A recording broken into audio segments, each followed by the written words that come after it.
but I do want to make a comment about the test. Um, so I want to wait till all folks get on. We're still about 10 folks shy. As far as paper, that hasn't been decided of whether we could do paper or not. And I will bring this up. We have our next faculty meeting on Monday, so I will provide some feedback on that on next Wednesday, whether paper will be allowed.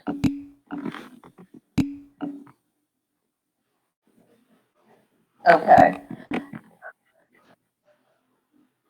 Again, as far as the paper, I don't have an answer for it. I'm going to bring it to the team or to the faculty committee on Monday. That's when we have our next meeting. So I hear you on the paper. I think their concern is about impropriety and things of that nature. So I get it. So I'm just going to bring that up about the paper and see what, and it's going to be whatever the entire faculty decides, because that's kind of how it went from the beginning. Just hang tight on that.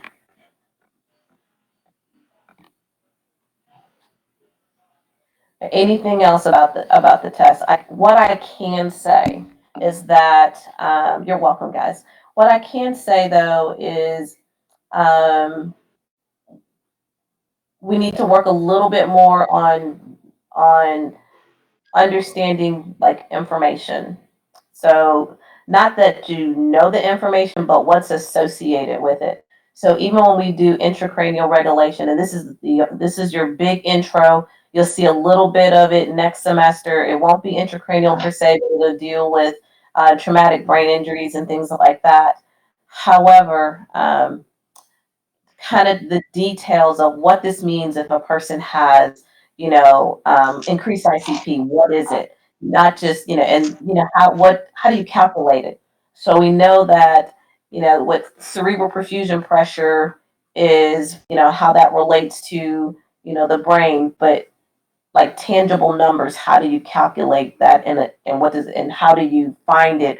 Where do you go to get the information, and how does it impact your patient if that perfusion pressure is low, if that ICP is high? So that way if you're asking from a different direction, you don't panic, you don't freak out, and you're able to answer the questions correctly. I'm going to say that I was really shocked for a test that was for 98 minutes, that folks were done in 35 or 30 minutes. So I'm just going to ask you to slow down just a little bit. And when you're taking the test, read the questions thoroughly. It could be one word that could be the thing that you overlooked because you thought it was going to say something, but it's not exactly what it said. So had you just taken your time, read the question, you would have been able to get the right answer. So work on that. If you are a speed reader, I get it. That's just not me.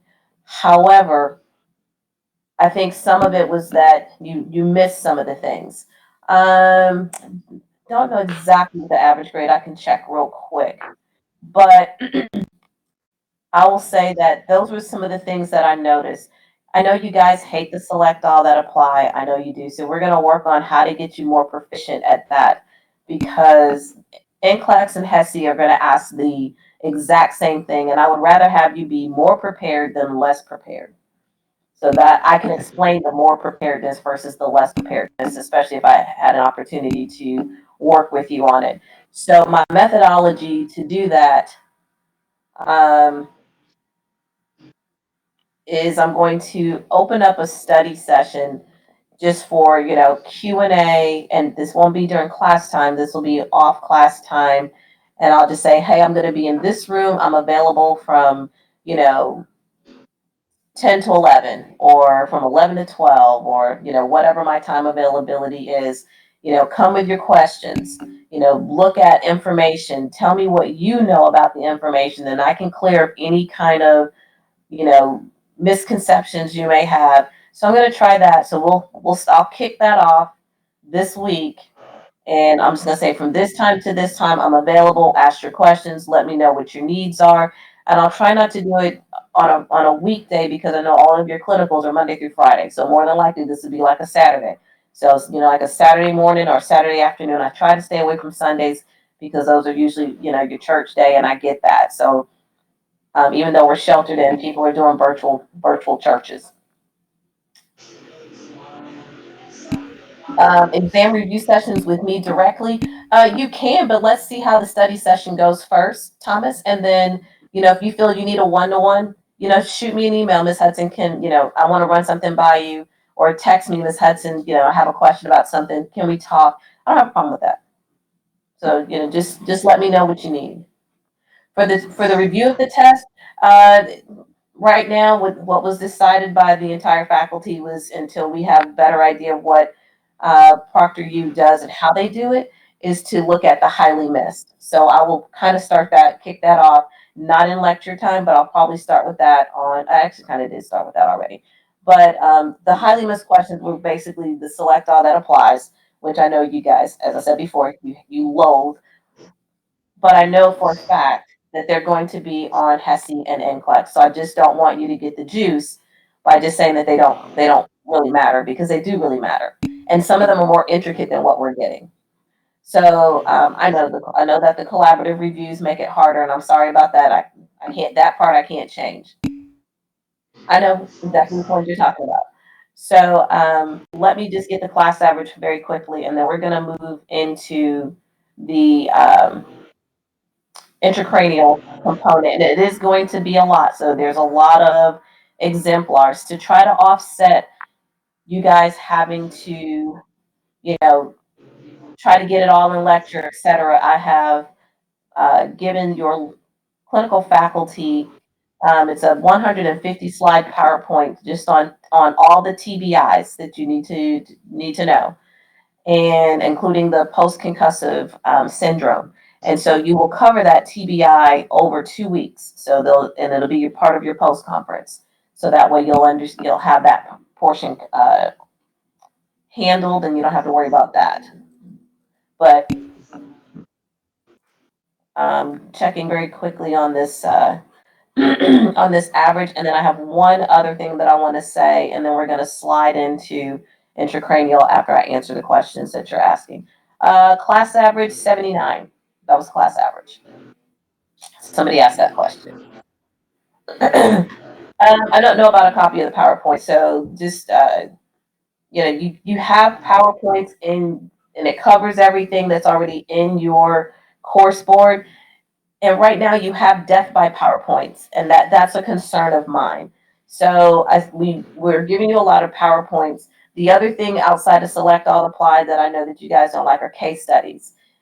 And you have to do case studies. I think this will eliminate your stressors with the select all that applies. This helps put the pieces together. And if you're not doing case studies, and if you're saying you're doing them, but you're not doing them, then that is not going to help you at all, which brings me to my next point. So last night, as I'm looking on PrepU to see who all completed the intracranial pre-quiz, 50% of what's in this group completed the pre-quiz.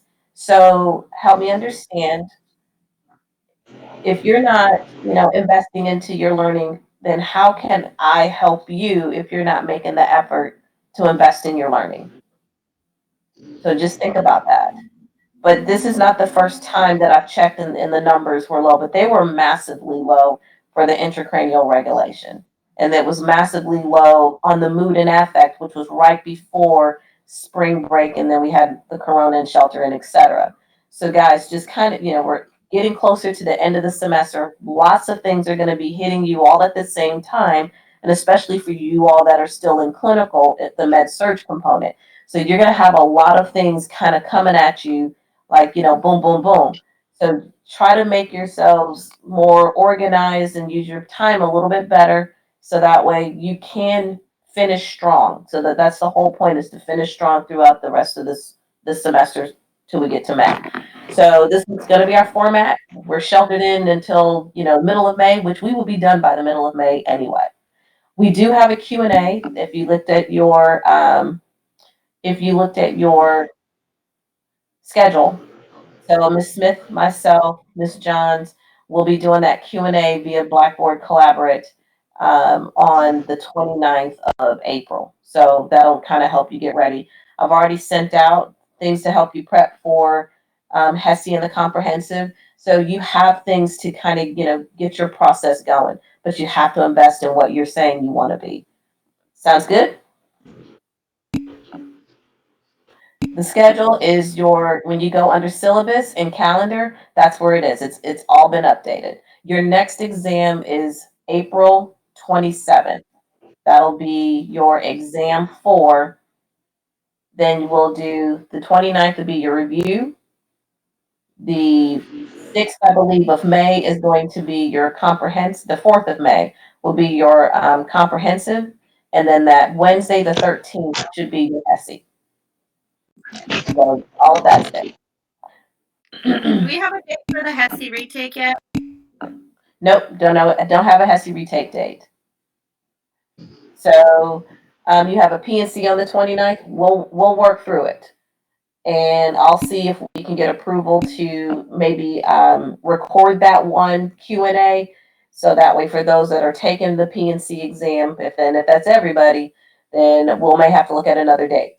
Because I don't think you'll still be in clinical. So I'll see what Mrs. Johns and Miss Smith, what their availability is. But this is the first that I'm hearing about the PNC test. Yes, exam 4 was changed from the 20th to the 27th because we had to move them down a week once we were off a week. Okay. All right. Okay, so with that being said, let's go ahead and start looking at intracranial regulation. And, what does that mean? And how do we manage patients that are having this type of issue? So I'm going to share my whiteboard. And I just want to discuss just some regulation things that can happen during an increase in intracranial pressure. So if you've read your book, then I will say, or if you looked at some of these PowerPoints, then who can tell me what the Monroe Doctrine is, or the Monroe-Kelly? All right. So go ahead and tell me. This is what I'm asking here. It's the blood and the cerebral spinal fluid and the brain are all in a set volume space, and if one of them increases, the others have to decrease to fit in the same space. Perfect. So the 3 elements are the brain, the second is the blood inside the brain, and the third is the cerebral spinal fluid. They all need to be at homeostasis. And if there's an increase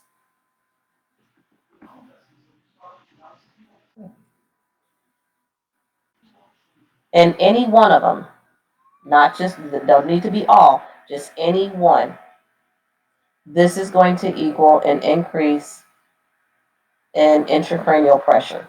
Okay? So that's the first thing that, to understand about the Monroe-Kelly doctrine. So yes, those are the 3 things that are within a fixed dimension within the skull. And if any one of these go up, then it's going to cause an increase in ICP, which means that there needs to be a decrease in the other 2 to keep the balance. So if this ICP, I'm going to change colors here. So if the ICP becomes extremely large or increased, then what's going to happen to the brain tissue?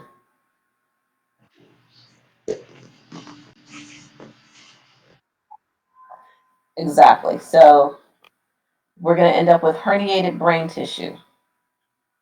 Okay? Or compressed.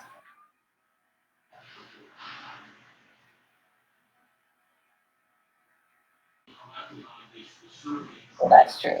All right. So where would this happen specifically in the brain? So where would this compression herniation take place? So the herniation is going to happen and you're correct about that, at the foramen magnum,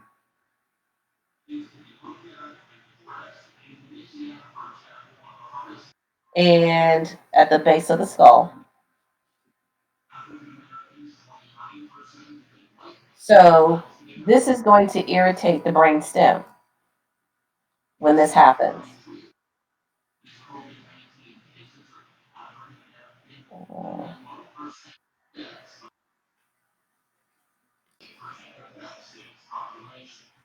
So now my question is, what are the vital structures that are in the brain stem? What centers are there?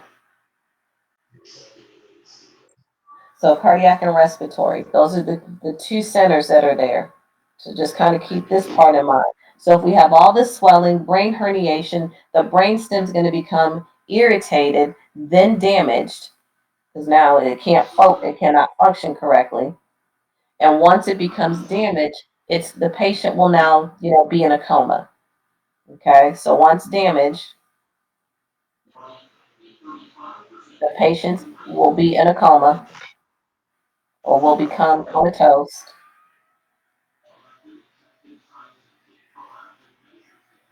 And if it's significant enough, it can actually lead to brain death. And that would be brain tissue death. So not only would the brain tissue be dead, we would also have a cardiovascular and a respiratory problem as well. So the person can overall end up dying. So that is the Monroe-Kelly principle or doctrine. Okay. Questions? All right. So, tell me, we have 4 areas of the brain. Hang on, I didn't mean to do that. All right, somebody has their TV on in the background. If you don't mind either turning that off or muting your microphone.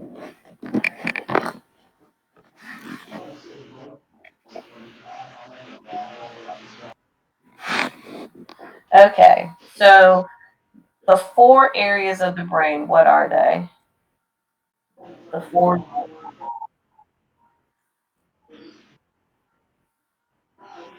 Okay, so we have the cerebrum. Let's start with that. The cerebrum. Then we have the cerebellum. And then we have the brainstem.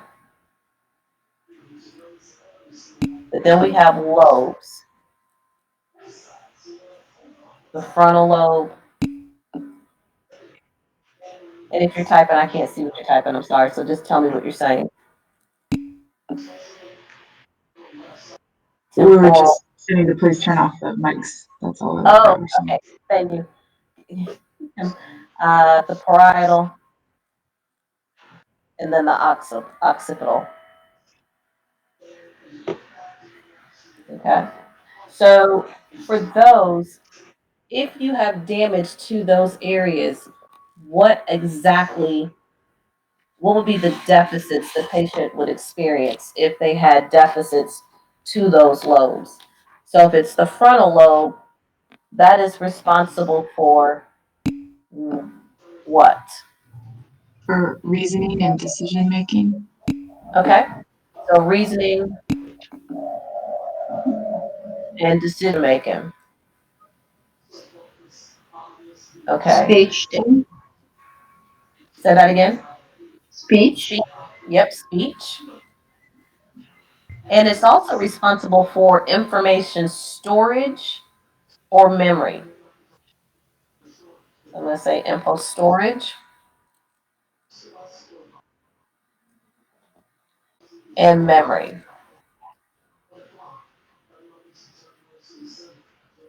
Can a patient become, will this also affect the individual personality?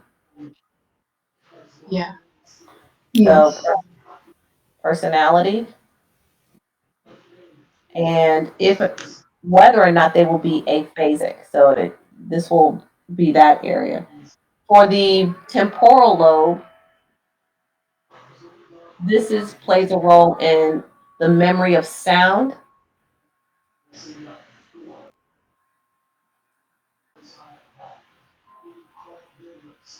and understanding. And you're saying, why are we covering this? Because we're going to talk when they have a stroke. If they start exhibiting these different signs and symptoms, you'll know what area of the brain has been affected. Understand, is that like the receptive aphasia? Understanding? Mm-hmm. This one plays a role in hearing, the temporal lobe. So if they have a temporal lobe stroke, then their hearing will be affected. And kind of similar to the frontal, but here it plays a role with the storage of information, but the recall of memory. This is more the recall. And when I say recall of memory, what do I mean?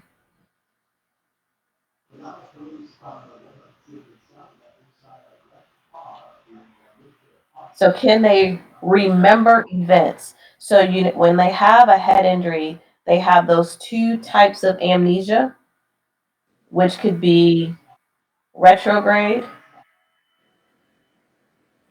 or Are you referring, I'm sorry, are you referring to long-term memory versus short-term? No. Okay.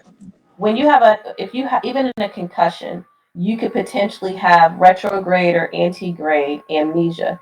And what this basically means, I usually take off the amnesia because then it tells me what they exactly remember. So with retrograde amnesia, they're going to remember everything after the event,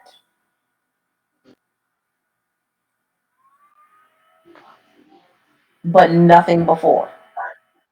And with antegrade, they're going to remember everything before the event up to the injury. So everything up to the injury, but nothing after.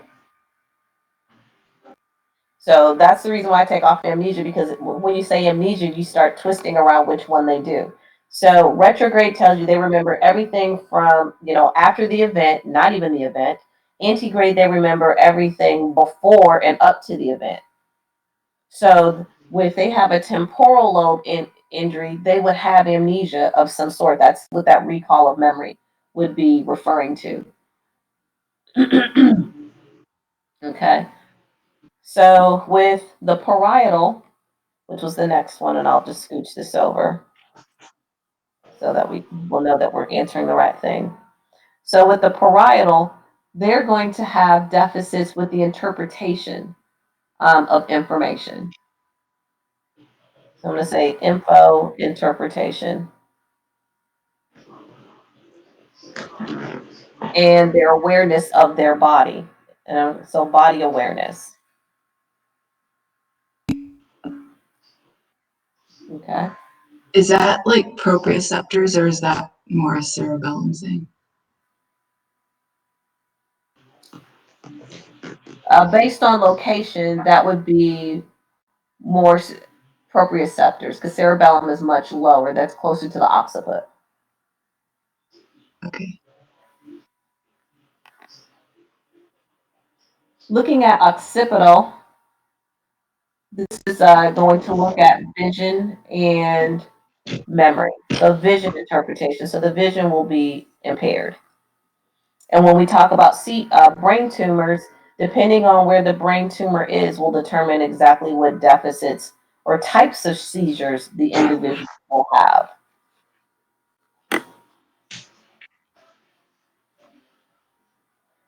Some questions. All right. So what is the formula for CPP? What is our CPP formula? It's the mean arterial pressure minus the intracranial pressure, right? Okay. So how do you calculate that? Because this is a calculation, right? So anybody, I don't care who, can give me some numbers and my paintbrush. So we have CPP equals MAP minus ICP. And to calculate MAP, that would be systolic blood pressure plus your diastolic blood pressure times 2. And the whole thing here will be divided by 3. That's what MAP is. Okay. So if I have a patient with, we'll say, a blood pressure of 96 over, we'll say 70, and their ICP is 22, what would their CPP be?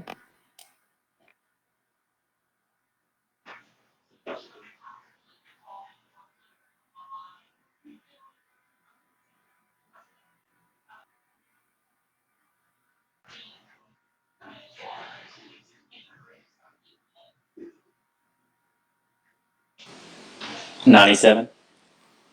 You all agree?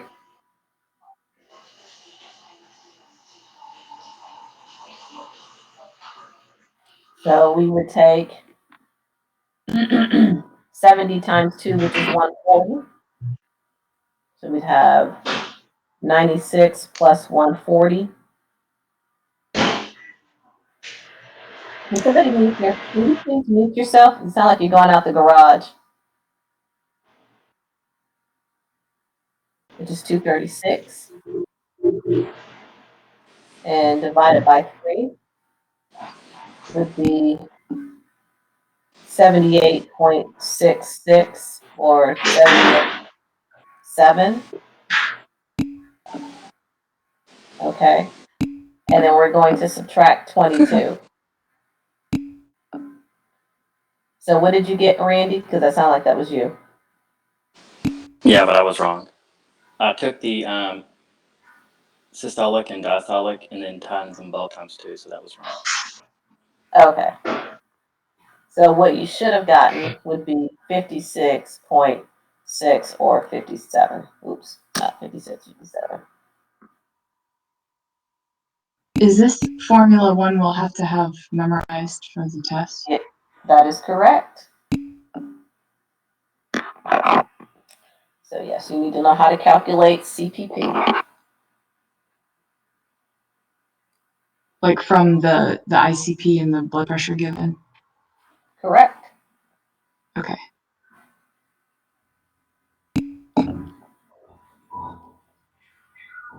Okay. So who can tell me what the significance is of CPP? What role does it play?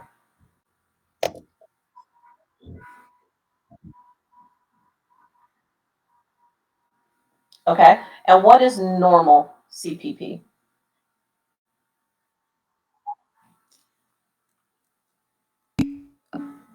About 60 to 70. So it's a very narrow window. And what's the units?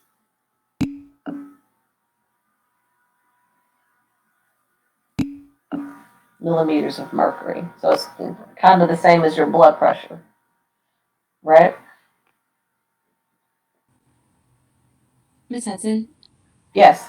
I think Tom, I think is his name, said something about if it's too high, it's herniating. What was the rule for that? If it's too high? So, okay, so you're basically you're keeping it within the limit, in the narrow limits, because too little pressure would be brain tissue is ischemic, Okay.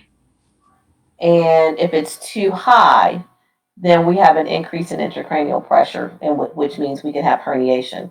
So Okay. too low equals ischemia.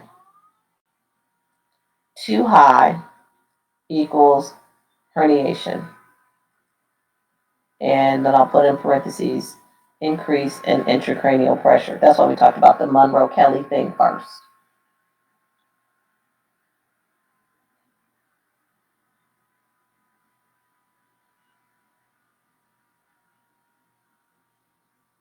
All right, so what is normal ICP?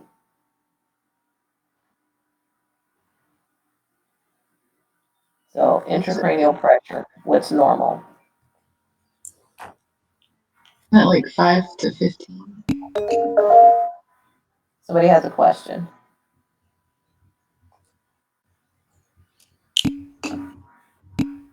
I can't see it, so you're gonna have to ask it. And 5 to 15 is right. So anything 20 and above, are we good or bad? Bad. Okay. Very bad. So it's very bad. Love it. Okay, so was there somebody asking a question? Because I heard the thing bong. No, just answers. Oh, okay, perfect. All right, so we'll talk about medications that we could give to help decrease ICP. But your head injuries, closed head injuries, hydrocephalus, even a brain tumor, those things can actually increase your intracranial pressure. Okay. How do you know if a person has any type of brain involvement? What assessment will you do? That gives you the direct reflection of what's happening in the brain. Like your Okay, so which specific neurologic assessment? Pupils? your level of consciousness and Level of the consciousness, pupils. but pupils give you that close bird's eye view, because level of consciousness can be changed for a lot of reasons. It could be because you're hypoglycemic, right? So alteration in mental status it's a symptom of something else, but your pupils let you know that there's a, kind of what the brain function is.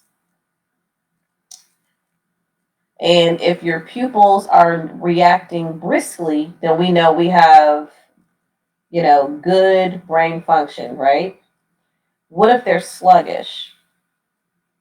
Then it's not working correctly. There's a problem. If they are non-reactive, then this is bad.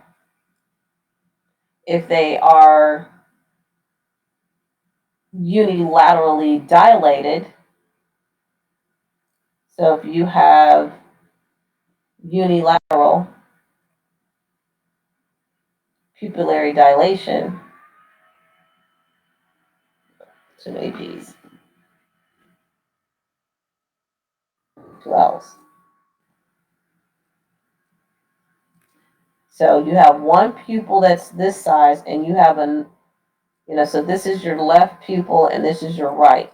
What does this mean?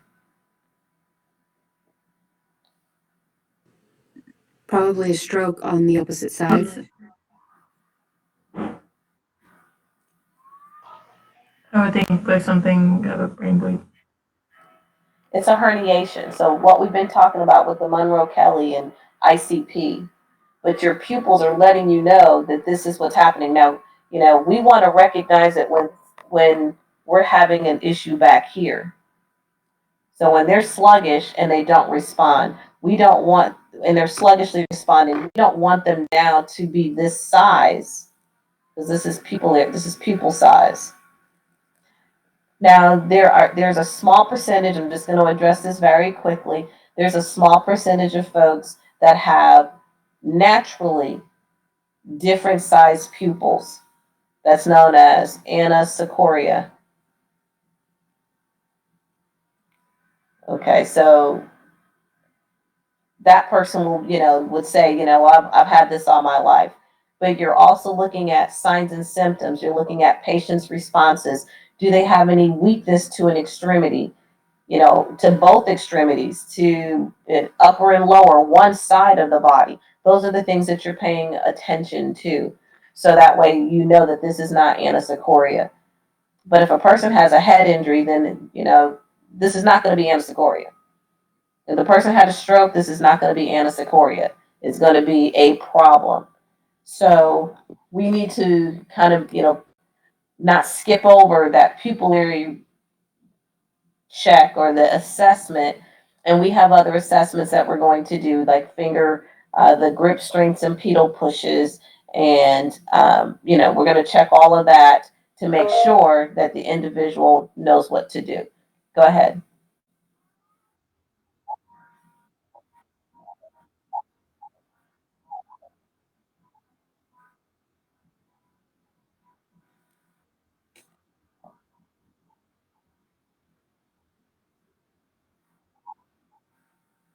You usually go ahead.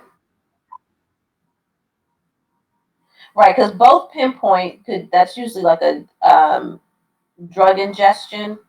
Pupillary dilation bilaterally is usually related to a drug ingestion.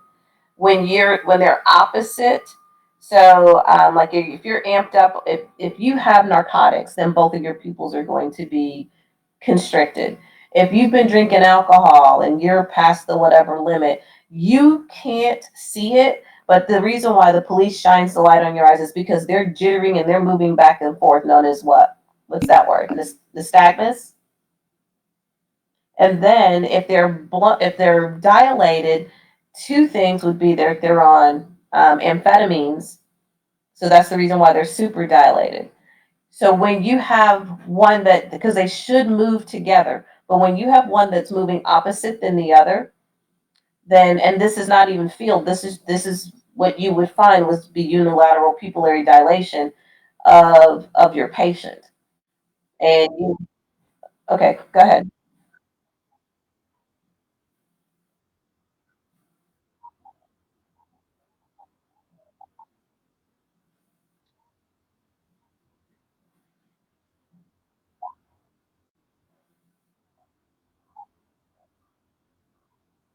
When you're looking at herniation, yes. So if I misunderstood what you were asking, I thought you were just asking in general about pupils and what happens. That's what. Gotcha. Okay. So you only see this when the brain actually starts, when it actually herniates. So it's not present up until that point. But what happens before then is the sluggish reaction. What happens before then is that the mental status decreases from what it was prior to. And then your ICP levels will also increase because we're having increased pressure in the brain. So you're looking at a conglomerate of factors, but I'm asking if you were assessing this patient, what is the assessment that gives you kind of a bird's eye view of what's happening in the brain? All of your deficits. So if I have this pinpoint pupil and this pupil that's dilating, my dilated pupil is where the dysfunction is, and this dysfunction would be based on, I had a left pupil for the smaller one, and the right pupil was the bigger one. So my dysfunction is on the right side of the brain. So all of my deficits are going to be on what side of the body? The left side. It's going to be on the left side. So the pupils will give you the ipsilateral, which is mean the same side. So the pupils tell you the side of the brain that it's on, but you would expect the deficits on the contralateral side, which will be the opposite side of where the injury is. So pupils tell you directly where the injury is. You would expect the deficits on the opposite side. Does that make sense? Yes. Okay. All right. Any other questions about this piece? So we know we need to keep our ICP levels between 5 and 15. So I'm going to give you a couple of numbers, and then we're going to talk about one other thing, and then we're going to move on to more information. So if you have, so say this, you get a series of ICP levels. You're trending your patient's ICP levels. And so it was 32, 30, 28, 20. How would you report that? So if you're, when they do rounds, the physician comes by for rounds and they say, hey, how are these ICP levels doing?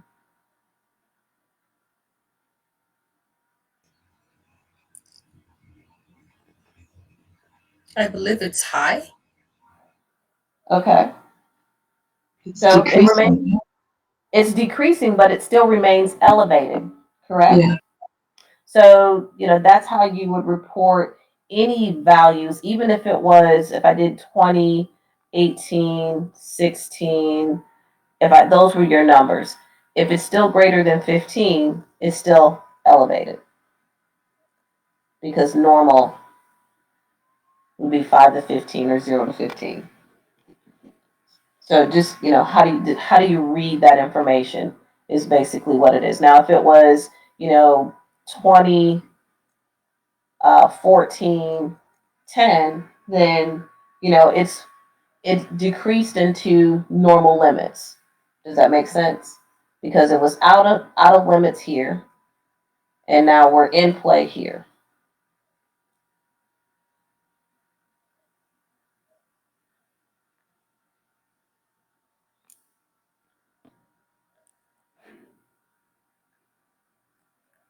Cushing's triad.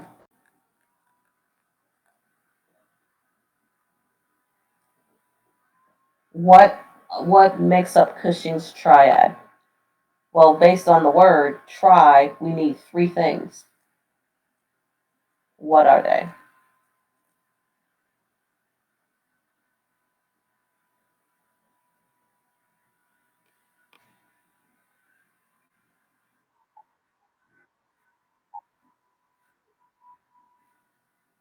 Decrease in respiration or increased respirations? Or irregular respirations? Which one?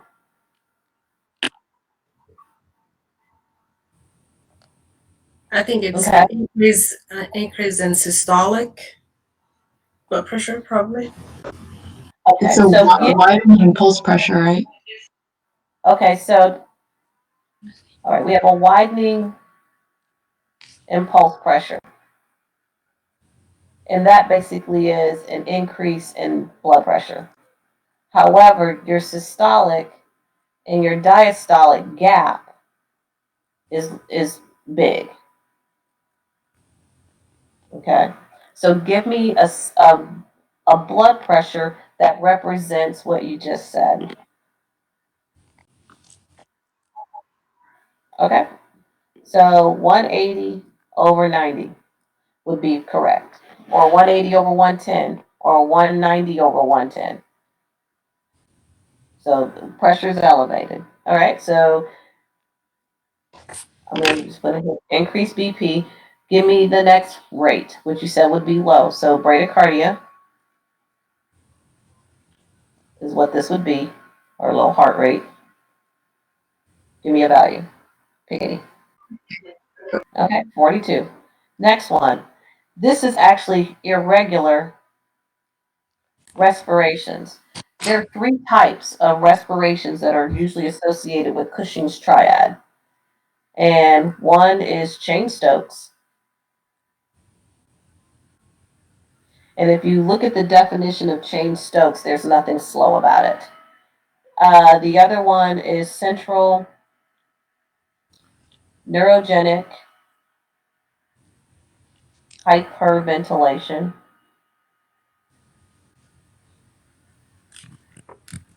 And the third one would be ataxic.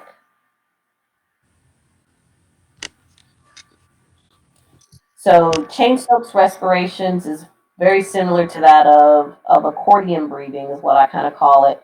And what happens in Cheyne-Stokes is they start off breathing and it increases in rate and in depth, and then it decreases in rate and in depth. So it's kind of like a crescendo, decrescendo. And then there's a period of apnea before the next crescendo, decrescendo starts again. Does that kind of make sense to what I'm saying?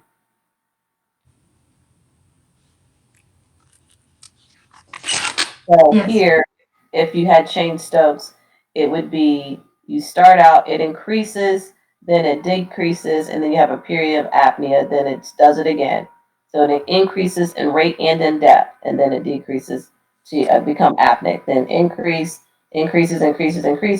then decreases. So it's almost like an accordion breathing. Okay, with central neurogenic hyperventilation, then you have rapid increase in rate and depth. is what you have. What about ataxic? But these are all irregular. So it's deep and rapid respirations that at a rate that's about 25 or more. And the irregularity increases is when it becomes the irregularity means that the patient's moving towards coma. That's what I was trying to say. I lost my thought there. What about ataxic? And these are all breathing patterns that you would see in a person with a closed head injury, brain tumor, increase in ICP. And this is the reason why we're talking about it.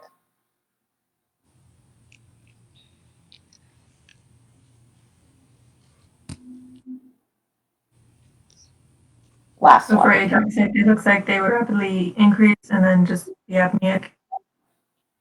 Right, so it's an abnormal breathing pattern where it's totally irregular with pauses and increasing periods of apnea. So that means they're breathing really fast, it's irregular, it's not even a regular pattern. But this is part of what Cushing's triad is. And this is how you know that the patient has a problem. Why does the patient become bradycardic? Why does the body do that?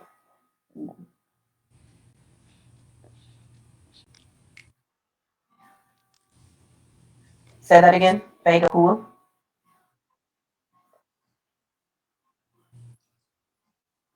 True, but why though?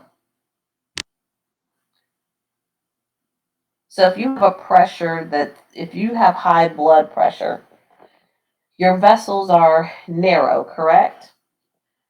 And if we are to have even our normal heart rate of 60 to 100, we're already not getting, are we going to get the blood flow to where we need if we're trying to thrust it through?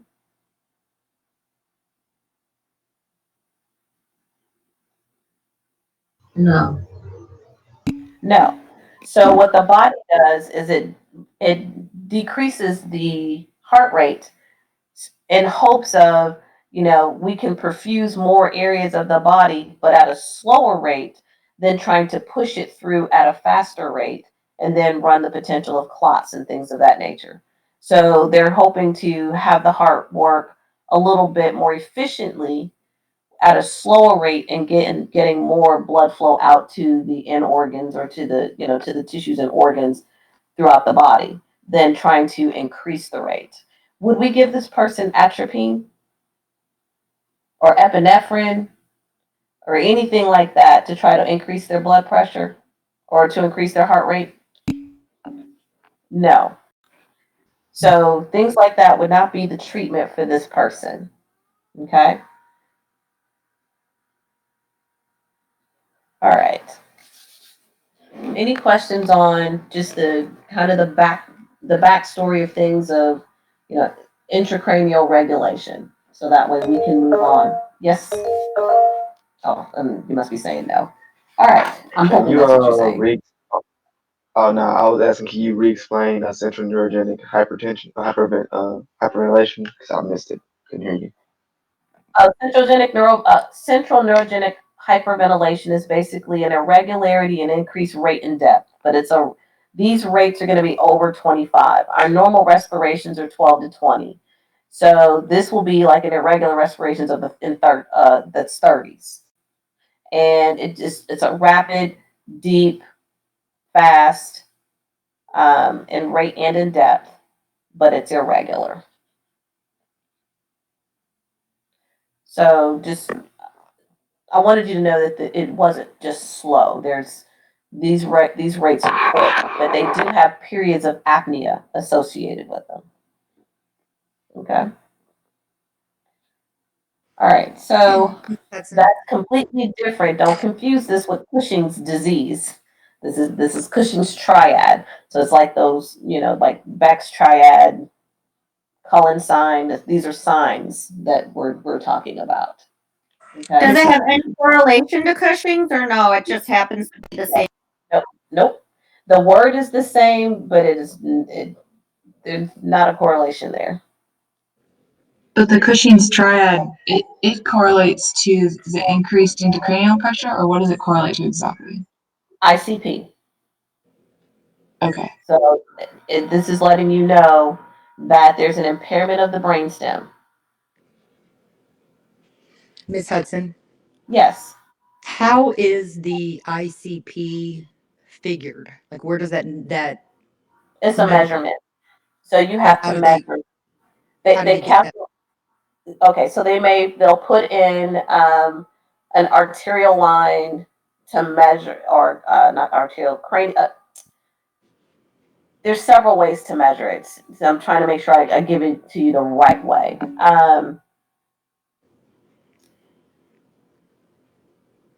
Let's see. Let me explain it the right way.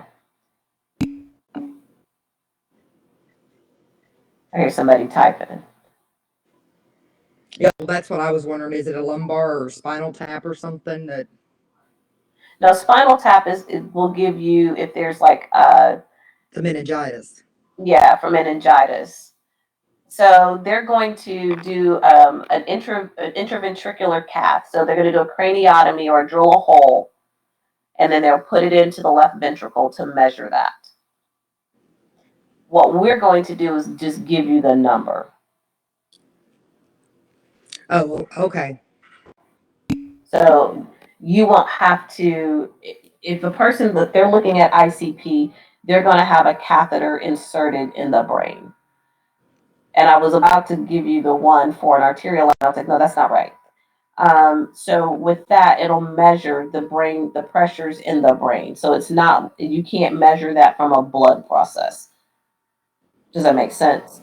Yes, ma'am. That's what I was curious. I was like, okay. Thank you. You're welcome. Okay. So let's look at our first one. We're going to talk about our strokes. So what are the two types or the two common types of strokes? They're classified under two categories. What is the classification? Ischemic, And and hemorrhagic. hemorrhagic. So we have ischemic and hemorrhagic.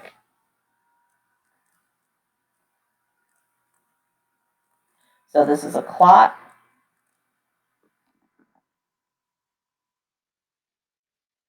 And this is a bleed. Right? Would that be a fair statement? So we'll start with this. Which one happens more often? Ischemic? Ischemic. About 80% are ischemic, and then 10 to 20% are hemorrhagic. They're both deadly. They both can be deadly. Let me put it that way. Hemorrhagic more so than the ischemic, but it depends on where the clot is in the brain, or in the vessel in the brain. That will determine how significant this is going to be. Okay, so somehow there's a disruption in the cerebral blood flow.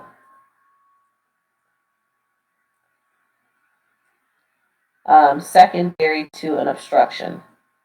And that obstruction, I mean, it could be a clot, it could be an embolus, it could be fat, it could be air, but we're only going to focus on the blood component. So now it starts with that ischemic cascade. So now we have decreased blood flow where?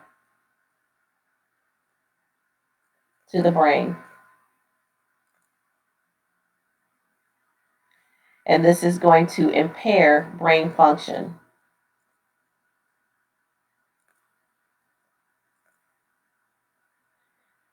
So if brain function is impaired, this will also affect aerobic respirations.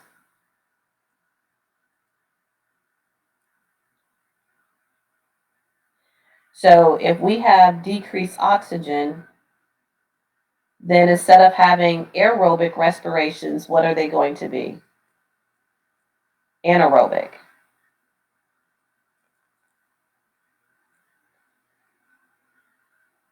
When this happens, we end up with lactic acid.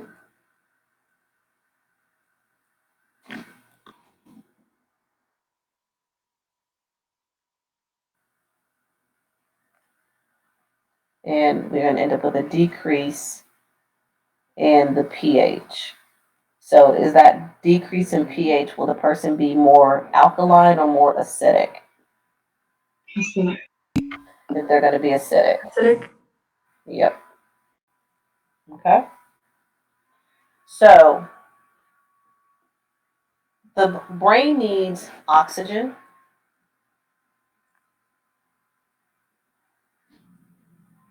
and glucose, right? But if we have anaerobic respirations and we have a decrease in blood flow, that means we're going to end up with a decrease in oxygen. So the brain tissue is going to do what? It's going to go through the 3 I's, which is ischemia, injury, infarct. And that would be just like if it was in the heart, or if you had decreased blood flow to an extremity, it would go through ischemia, injury, and infarct, and in that order. But since we have a clot, these are going to happen because there's no blood getting through. Okay?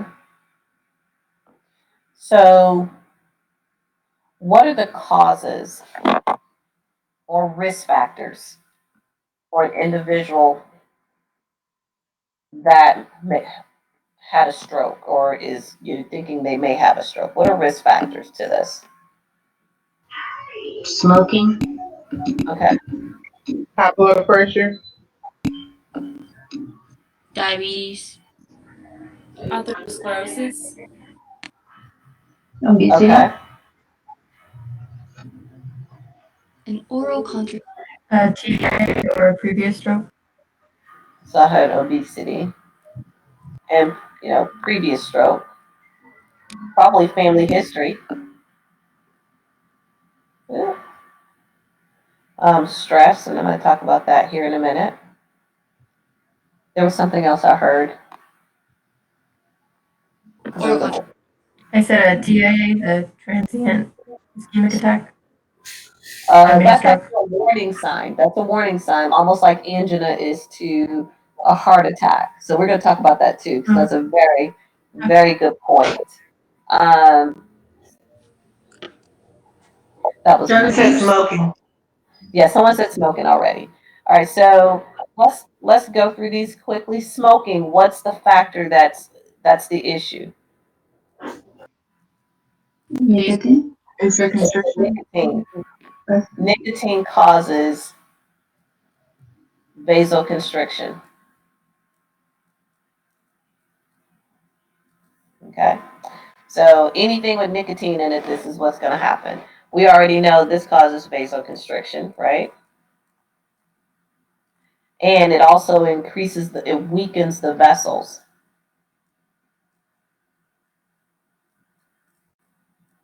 So the vessels lose elasticity over time and they can rupture. So this would be your aneurysm that could happen. All right, diabetes makes the vessels sticky.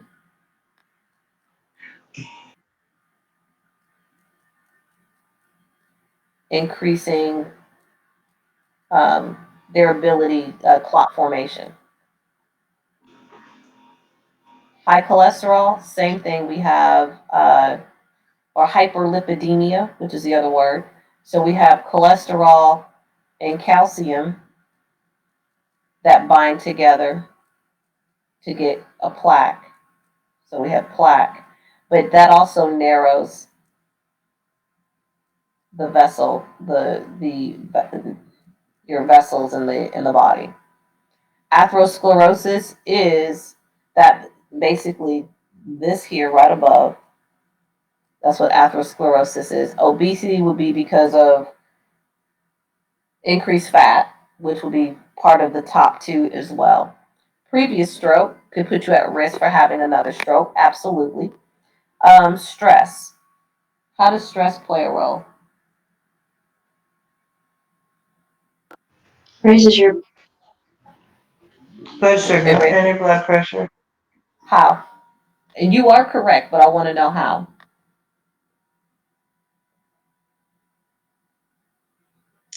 Because of the corticosteroids, which it activates the sympathetic nervous system. All right. So when you are stressed, like when you get really upset or whatever, what happens is the adrenals release adrenaline.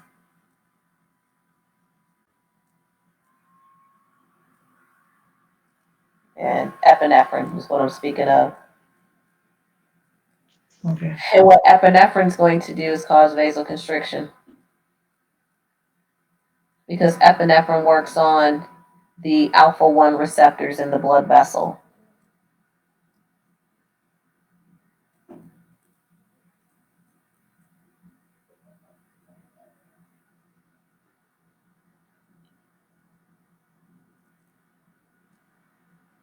And that causes vasoconstriction. Now, epinephrine does a lot more than just that, because when you have vasoconstriction, your blood pressure goes what? Up. And that's the reason why stress, so if you're constantly on that high stress mode, this is what's happening internally. So this would be one of those physiological changes to the body.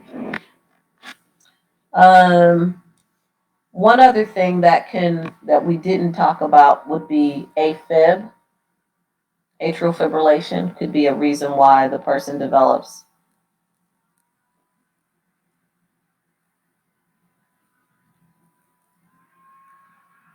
a stroke.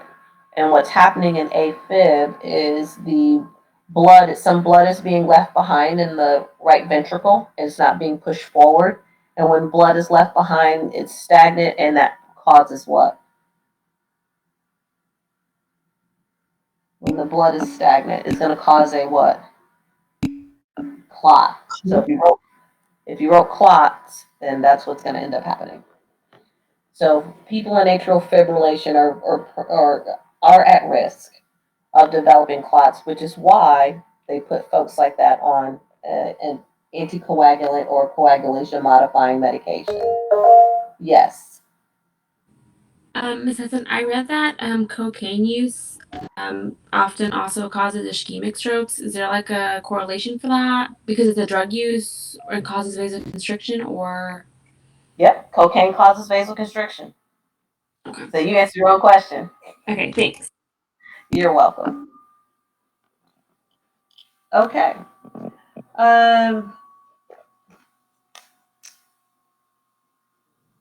What are some complications of a stroke, of an ischemic stroke? Loss of function. Okay. So I'll change colors here to green. So complications.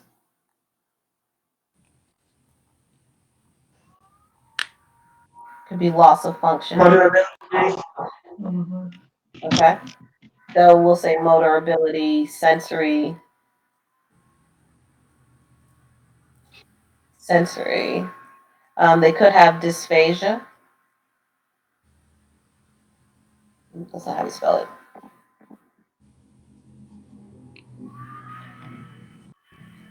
it. They could have, with this loss of function, that could also be with their ADLs as well. So activities of daily living. Musculoskeletal problems. They can have bowel and bladder issues.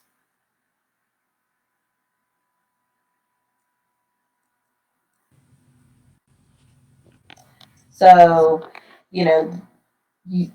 whether the person's going to end up with a deficit post the stroke, we don't know yet.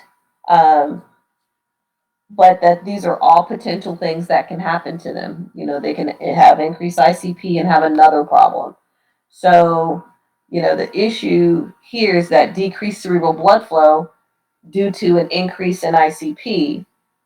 So now we have inadequate oxygen delivery to the brain, and, you know, increased ICP could be related to cerebral edema after a stroke. So that would be my next concern.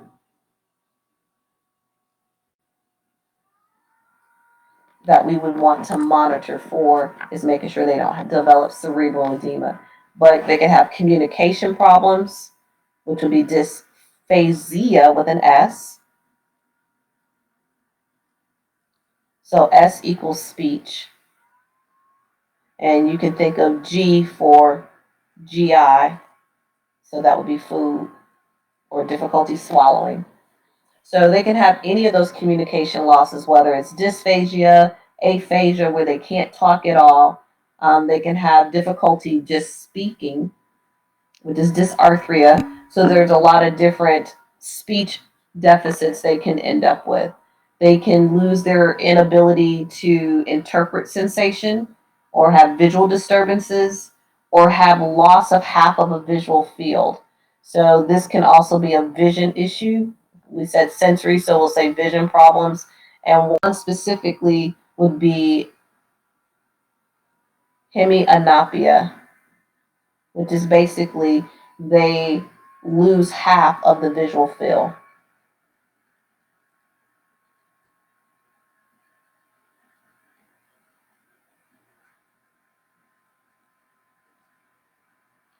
So cognitive wise, they may have learning impairment. So their memory may be impaired, their attention span may change. And a lot of times, if they, you know, they understand, but they understand some things, but they have difficulty comprehending it altogether, then they're going to end up becoming frustrated. So that's another thing to kind of monitor them for.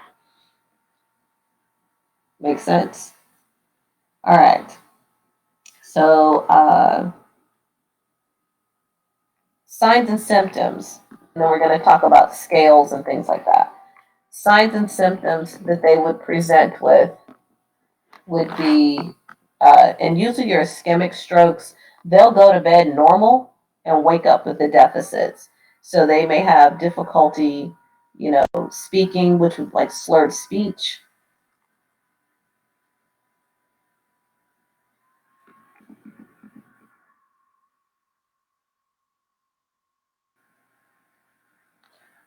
Difficulty holding a spoon, a cup, a plate.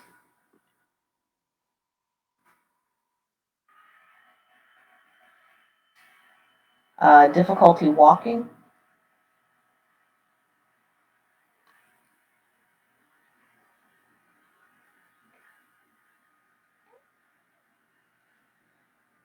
So what are the screens that we could use to, you know, to test for their problem? Facial drooping would be another one that they could have. This is how you know they have difficulty feeding themselves and things of that nature. So what's the scale that NIH recommends? The faces. Okay, so you can have them what? Smile. And that can tell you if they have a facial droop. You can have them What hold else their can we do? arms up, and if one droops more than the other. Okay, so you have them, you know, stand facing you, close their eyes, arms straight out, palms side up. And if whatever side drops, that's the side that's weak, which means the stroke is on the opposite side, correct? So if the patient's left arm drops and they can't hold them straight out, and the left arm you notice is lower than the right, remember deficits are on the opposite side of the injury. The injury is the same side of the pupil that's having the deficit, whether it's sluggish or, you know, non-reactive or whatever. Okay. And then the last thing you can ask them is, the sky is blue in Cincinnati to test their speech. So that will let you know if they can't say the sky is blue in Cincinnati and they have slurred speech, then that you could relatively say that this is probably a stroke in progress. Earlier in the lecture, someone brought up a TIA, so I'm going to address that here, which is a transient ischemic attack.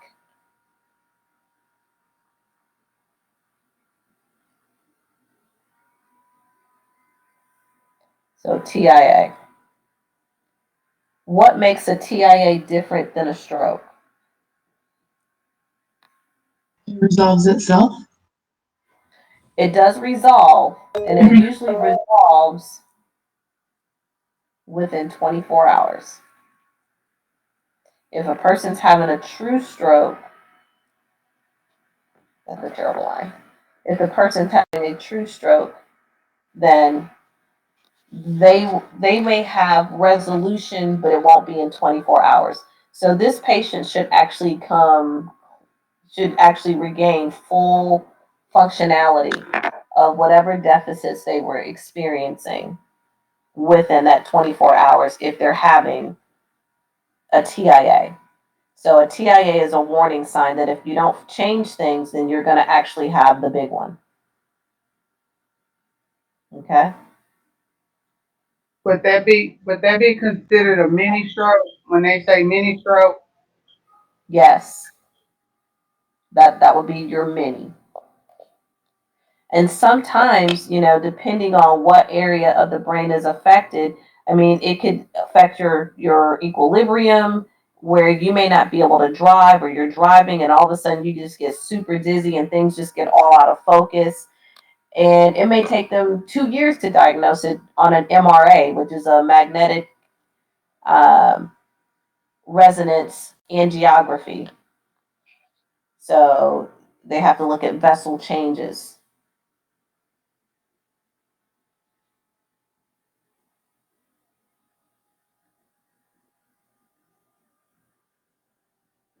Okay.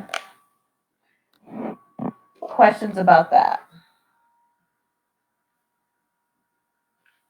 All right. So what are our assessments and diagnostics that we're going to do for these folks? What is going to be our assessments and diagnostics? A CT scan? Definitely a CT scan. We're going to get a history and physical. As Thomas said earlier, we're going to do a neuro exam. We're still checking ABCs, airway, breathing, circulation. We're making sure that they can breathe, because if any, our breathing center is in the brain. So we want to figure out, do they have any deficits there? And we would see those if it was, in the brain stem. So you can have a stroke in the cerebrum, you can have a stroke in the cerebellum, and hopefully, that stroke would be pretty significant because it's very, very close to the brain stem itself. We want to look at, their sensory function, as we said, the motor function, and get maybe an ECG, maybe a carotid ultrasound. The other issue related to high cholesterol would be if the carotid arteries were clogged with plaque, because then the blood flow leaving the heart, the aorta going up through the carotid arteries, would be impaired, making it to the brain due to that narrowing of the carotid arteries related to the plaque formation. So MRI can also be done, and a TEE.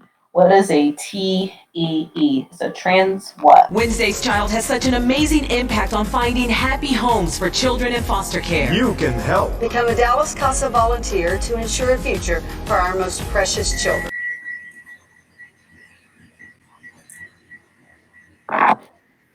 Transesophageal echocardiography. So transesophageal echocardiography. So basically, they're looking at pictures of the heart, right? Spell the rest of this, echo.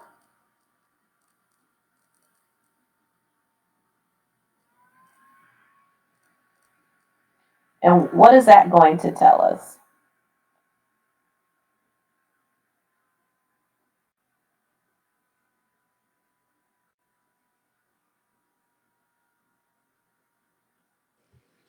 Maybe if there's any blockages in the heart. Okay, we're going to look at the blood vessel disease or condition. That's what we're going to be looking at. So it's just a way of looking at the blood vessels to see how much damage or plaque formation the individual may have. And that is more like they use ultrasound. It's like an ultrasound for that.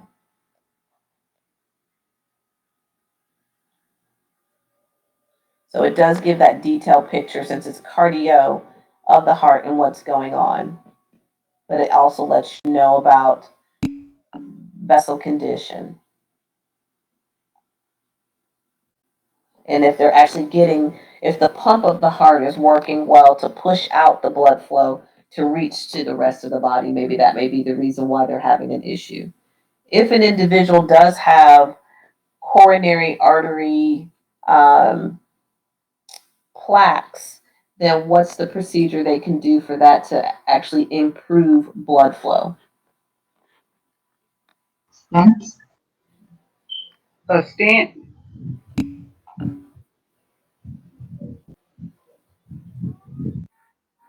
Cardiac. Make sure I spell right.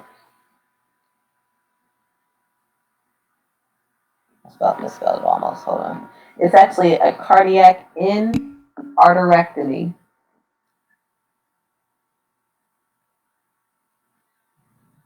They're going to go in and rotor-rooter it out that plaque. And that's the only place they will do that. So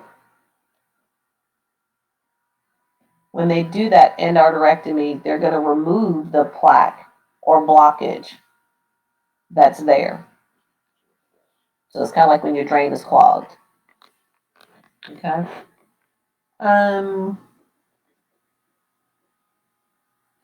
right. So what are some things we can tell our patients to, things that they need to work on? Their diet. Okay. Stop smoking. What about that? What if it's diet? What diet should they be on if they have high blood pressure? Heart healthy? DASH diet? Low cholesterol. It's the DASH diet. So no, we're on high blood pressure. So we want to tell them the DASH diet if they have high blood pressure.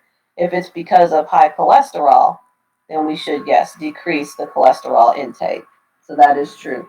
How about a diet that's high in veggies and fruits and low in fat and animal protein? So we want a low fat, high protein, a low fat diet, low low animal fats. So low fat and low animal fats.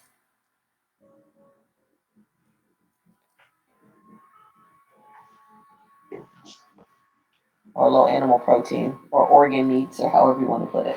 But they should eat more veggies, increase the veggie and fruits.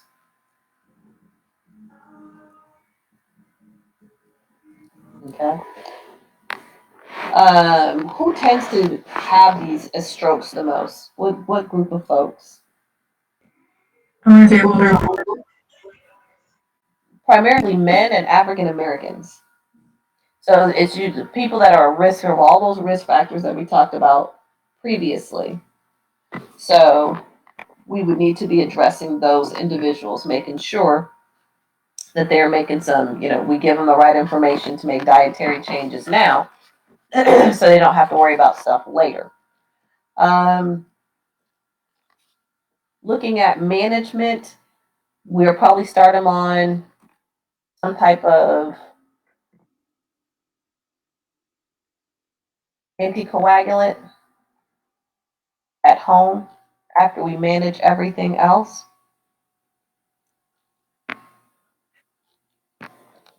like Plavix or aspirin, so an anticoag. So it could be Plavix, aspirin. It could, yes. Would this be for both, Miss Hudson, or just ischemic? We're only talking about ischemic. We have not left ischemic stroke. And if you're talking about TIA, we would probably start them on that as well because we put them on aspirin because aspirin is a anti what? Coagulant? It's an antiplatelet. Mhm. And what that does, it makes the platelets slippery. Slippery. So that they don't stick. Normally platelets are sticky and they'll clump together. But here we don't want them to clump together because we don't want to have strokes. But we talk about reducing the cholesterol levels. They may have to be started on some statins. So that may be an issue. If they're not managing their blood pressure, then, we may start them on a thiazide diuretic or start with diet and exercise. It depends on the situation, but those things tend to be more beneficial for to help manage strokes better. ACE inhibitors, that's another blood pressure medication that could be given. So, so I'm gonna say diuretics, more your thiazides. They could do an ACE inhibitor. And you learned this in second semester, right? When you did perfusion.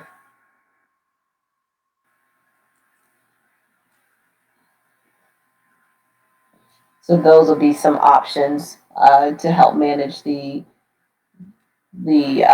blood pressure. What about thrombolytics? So they can get TPA, which is tissue plasminogen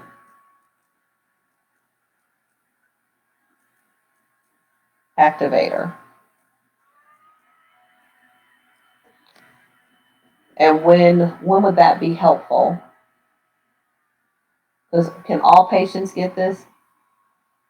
No, they have to meet a certain criteria. Okay, what's that criteria? I think there has to be a diagnosis of an ischemic stroke. Okay. And the patient should have had no heparin given, and then they have to meet a certain PTT and INR. Okay, what would that PTT be? I believe it's less than 15. Okay, is she right?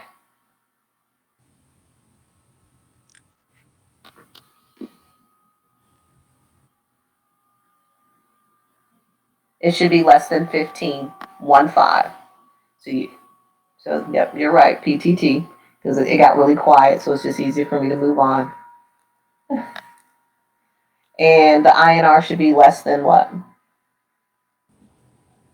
1.7. 1.7. Okay. Any other criteria? No seizure when they had the stroke. Blood pressure parameters. The time of the stroke should be known. And if it's within 3 hours, correct?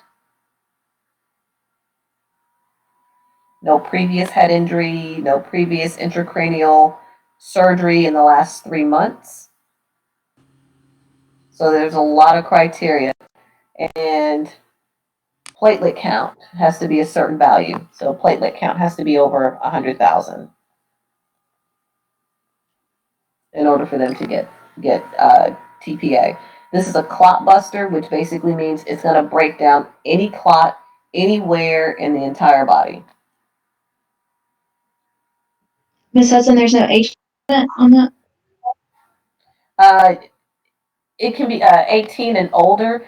And now they don't like to do it in older people, I think around 80, in the upper 70s, 80s area, because of gerontological changes to the vessels and things of that nature. So usually your older folks will not fall in that age range.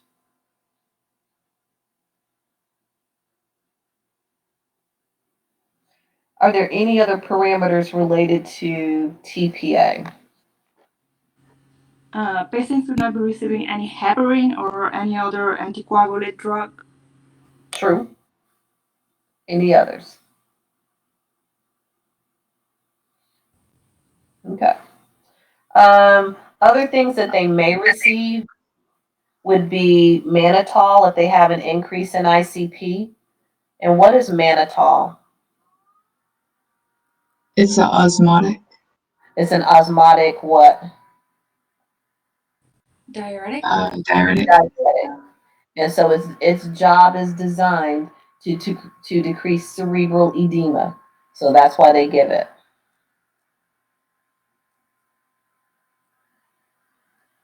Okay.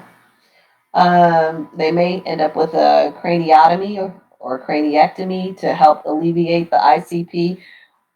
For the patient, what should their head of bed be?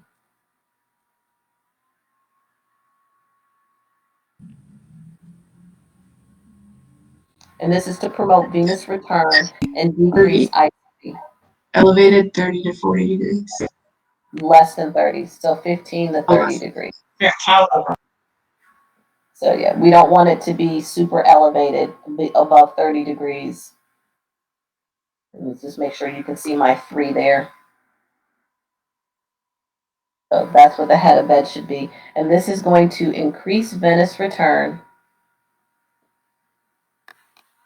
and decrease ICP and edema.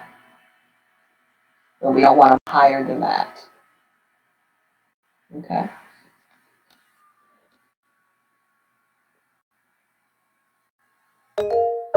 Yes. I have something about being a hemodialysis patient with TPA. Is that a thing? Say that again. I didn't hear all of that. Anything about hemodialysis regarding TPA? Not giving it. Yeah. If they've had hemodialysis, I can see that making sense because of the fact of all of the fluid shifts. Absolutely. And that would actually cause more problems for the patient.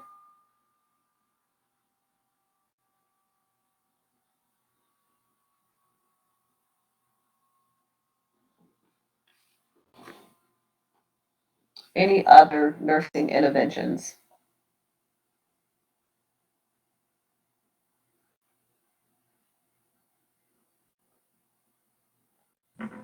Do not put them on, or well, the doctor would not make them NPO unless they're demonstrating like dysphagia and the swallow study would be ordered, or is that routine? So it depends on if the patient, when they're going to test to see if the patient can actually manage their secretions. And if not, then they will have to look at other, do a swallow study to see what can they eat. Does it have to be pureed? Does it have to be thickened? Will they need enteral nutrition? Those are all potentials. And the same thing with the if they do have deficits of the extremities, because they can have hemiplegia, hemiplegia. So you need OT and PT.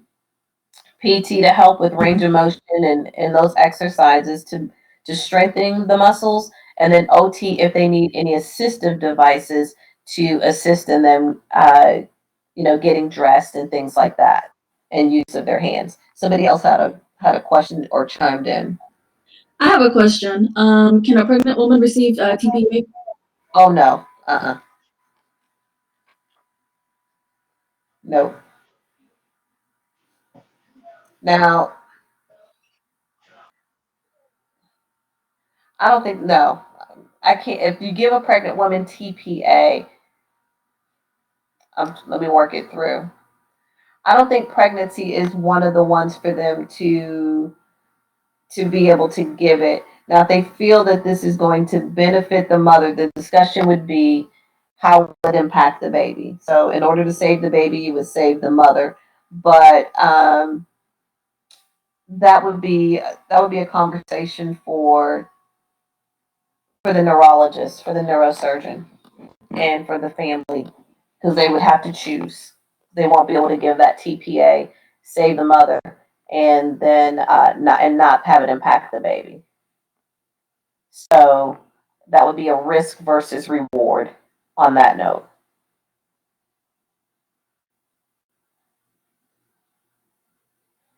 And I can see why you'd be thinking about that, because if you have a person that has high blood pressure, but it's usually contraindicated, it's not usually one that's actually given.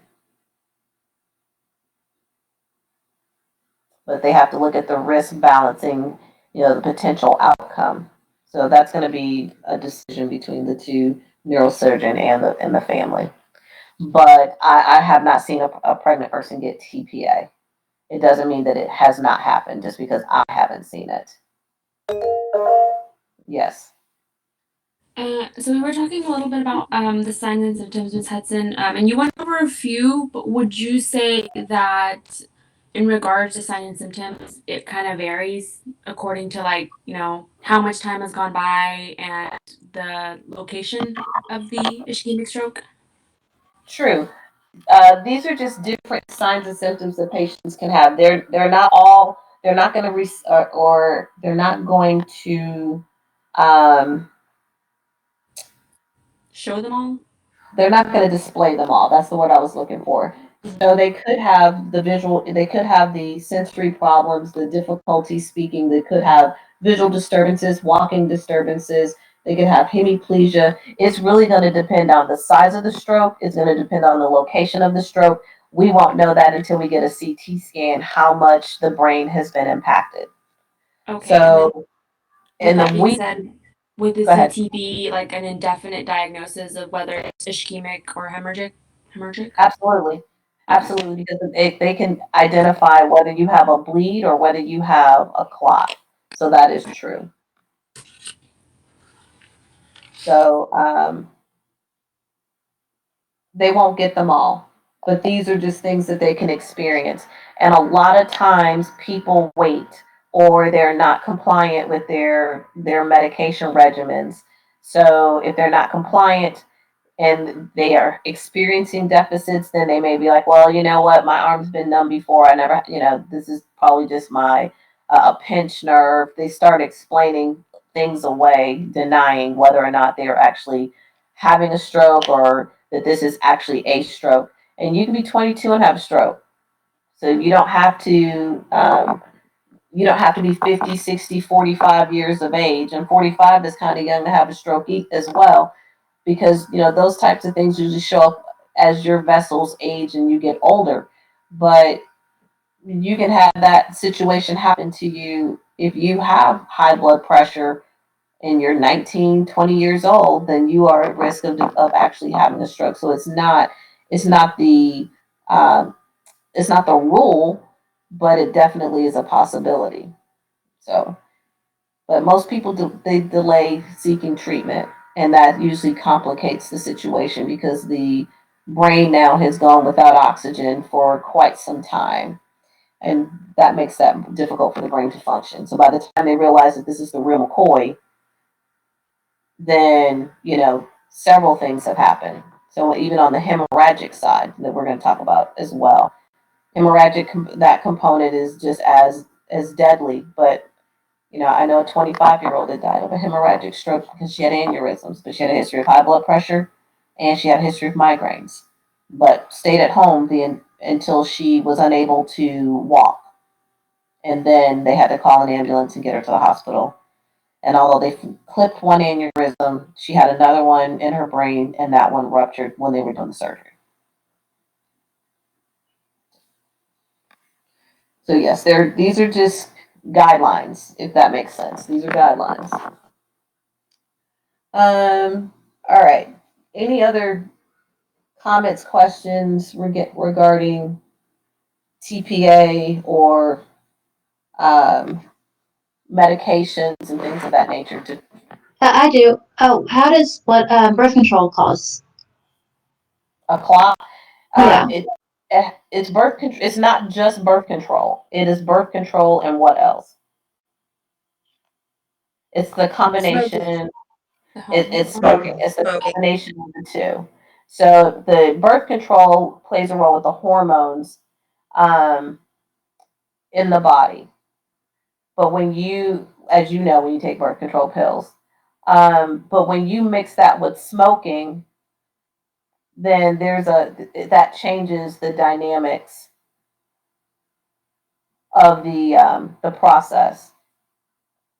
Well, because birth control imitates pregnancy, and pregnancy is a hypercoagulable state because the hormones, it's because when you're giving birth and you're losing a ton of blood, it's good to have extra clotting activity. So all the hormones make pregnancy a hypercoagulable state. And birth control, the way it works is by tricking the hormones to be like, oh, hey, we're pregnant. So it also does it for those other factors, such as increasing the risk for clots. Awesome. Just thank you. So yeah, it changes the process. All right, go ahead. Quick question, Ms. Hudson. So I was reading through the book, and it was saying one of the interventions of many was to prevent shoulder pain. And I don't understand why. Like, I don't know if that's like a complication or if it's because they have hemiplegia, like paralysis of one side. So I'm not sure why they would say that. So you said prevent shoulder pain? Mm-hmm. Yeah, it was Okay. really. I've seen that a lot too, and I didn't really understand that. Yeah. Well, if you have like impaired mobility or if you have hemiparesis, then they may end up with a painful shoulder related to the hemiplegia and disuse. Okay. So if you have the hemiplegia or if you can't use it, then they're going to make sure they're going to prevent the shoulder from becoming adducted, so ADD. So you kind of put a pillow under the axilla for that to help prevent the shoulder, moving away from or moving closer to the body per se, so that it's not in its normal position. So the joint. Go ahead. Is the pain caused by contractures then? Well, from not using it, it's not really contracted at the time. It's just that it hasn't been used. It's almost like stiff joint. Okay. So if you can't use it, then it's locked into that particular place. And so to prevent the contractures, you would now make sure that you monitor for the shoulder pain or for shoulder deficits. And you would do that by, making sure they're in the correct anatomical position and look at the joints that are distal to it. They should be higher than the proximal joints. So that way they don't get things like edema and joint fibrosis. So that's what they're really trying to prevent is complete disuse of the extremity. So even from a range of motion aspect. Gotcha. Okay, thanks. And so then last question, promise. So there was a couple interventions just talking about like enhancing self-care or adjusting to physical changes. But I'm assuming that some of them maybe won't be needed because like you said, the outcome is kind of, we don't have like a set outcome when it comes to strokes. We just kind of have to wait and see if anything is regained or if anything is completely lost. So I guess. Right. And so that's when the patient's in the hospital, they're going to have PT and OT come see the patient on a routine basis so they can determine what the deficits are. So, they're going to look at positioning and making sure that the patient's in the correct position and look at things to relieve pressure so they don't end up with skin breakdown and keep the body in the appropriate alignment. So they're going to try to prevent things like the contractures and prevent things like the neuropathies that can happen related to an individual having a stroke. So, making sure the fingers are in appropriate position so that that they don't end up, becoming contracted. So that they're flexed, their hands are kind of supine, the legs shouldn't be, extremely flexed because they're going to try to minimize edema, making sure that they are in prone position for several times a day. So those position changes, the side, the middle, the back, or the side, left side, and right side, and then the back, to prevent the individual having, hip flexion contractures. The positioning is going to play a role, so they shouldn't just be in one position. and then do those range of motion exercises to kind of keep the rest of the muscles moving. And then they'll see what they can do. Can they hold a cup? What is their grip strength? What are their pedal pushes? So that's going to be more of, their function. If you do have an extremity that is flaccid, which basically it doesn't move, then if you need to move the patient, then you're not going to lift them, using that flaccid extremity, because now you don't want them to have shoulder pain related to that. So that's the other reason why the shoulder pain came up, because when folks have a deficit in the arm, then people tend to kind of tug on it as if the arm wasn't an injured entity. So those are all the pieces that they're going to be, looking for. And there's more. The GI wise, if they can't, swallow, then if they're going to need a tube feed, will they need to place a G tube, or can they get through with an NG tube? So all of those are going to be processes that we need to keep in mind. Even bowel and bladder. Will this now be someone who needs to get an in and out cath, or will they now need to have a Foley cath? Bladder movement. Will it be somebody that not bladder, but bowel, have to do digital stimulus in order to relieve or evacuate the colon to have a bowel movement.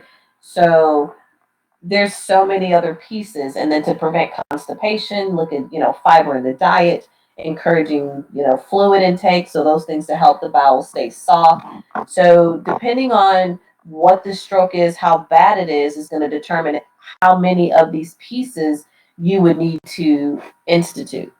But it's a long laundry list. So having a stroke is not, it's not an easy feat. The rehab to it is very tedious, and it's very taxing on the brain. Most of the patients become really depressed, and so because there's so many things, they're not the same of where they can't do the same things of what they were able to prior to.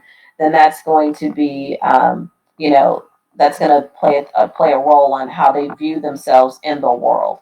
So, some people have a stroke and they can't use their dominant hand. So now how's that person going to write? How they're going to eat? So all of those things now become concerns. And, not to add in things like sexual dysfunction that happens to be a deficit. So you're correct. There's a whole host of interventions and assessments related to a stroke. So it's a multidisciplinary approach.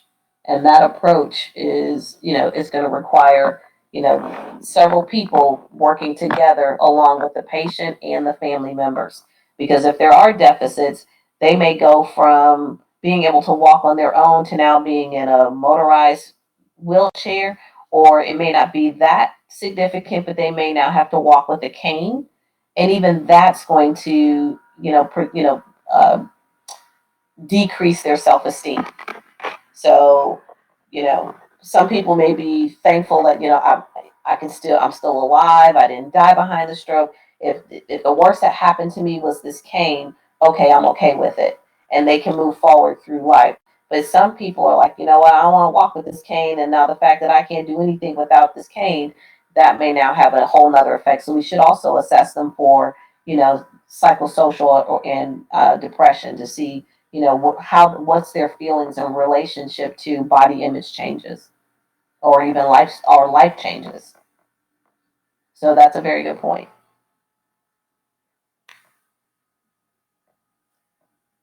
Any other questions?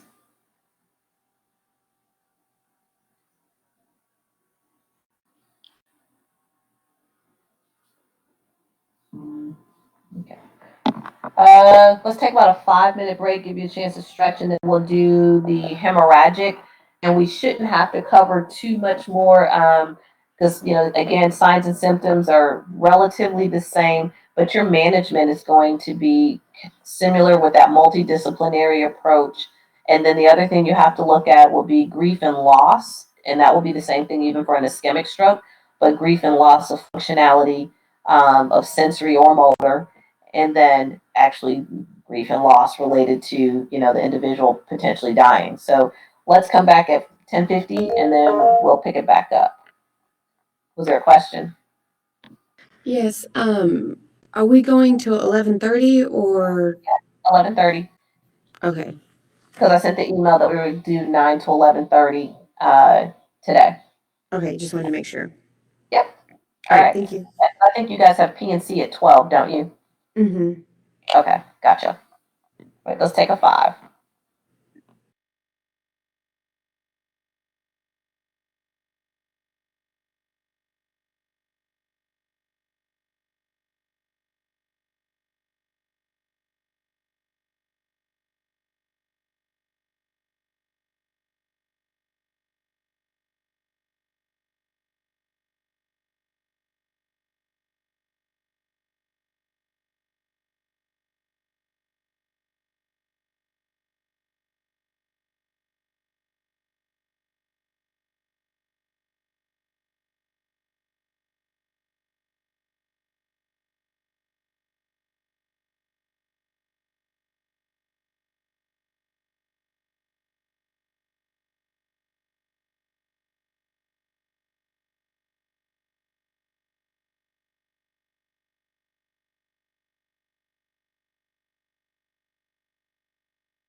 All right.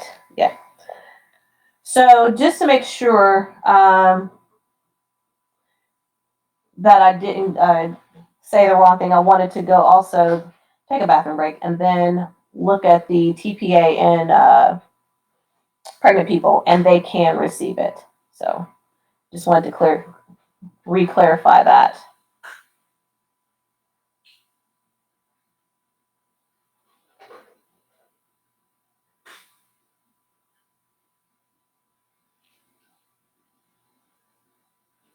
Okay. All right, so let's look at hemorrhagic. So hemorrhagic stroke, this is where this would be the bleed. So it's bleeding into the brain tissue, the ventricles, or the subarachnoid space. Usually patients that have a hemorrhagic stroke are going to be those folks that have uncontrolled high blood pressure. That's going to account for 80% of your hemorrhagic strokes.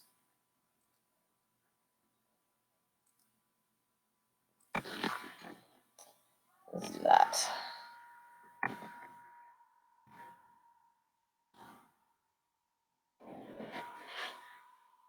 Outside of the uncontrolled high blood pressure, and the uncontrolled could be the patient's actually taking the medication, but they can't manage it well. They may be on 2, 3, or 4 medications, of high blood pressure medications, and that barely gives them some control.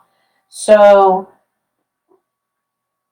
if you do have a patient that needs 4 different high blood pressure medications, and you actually have an individual that their blood pressure that morning is 110/70, do you give them all those blood pressure medications? Do you give them some? What do you do?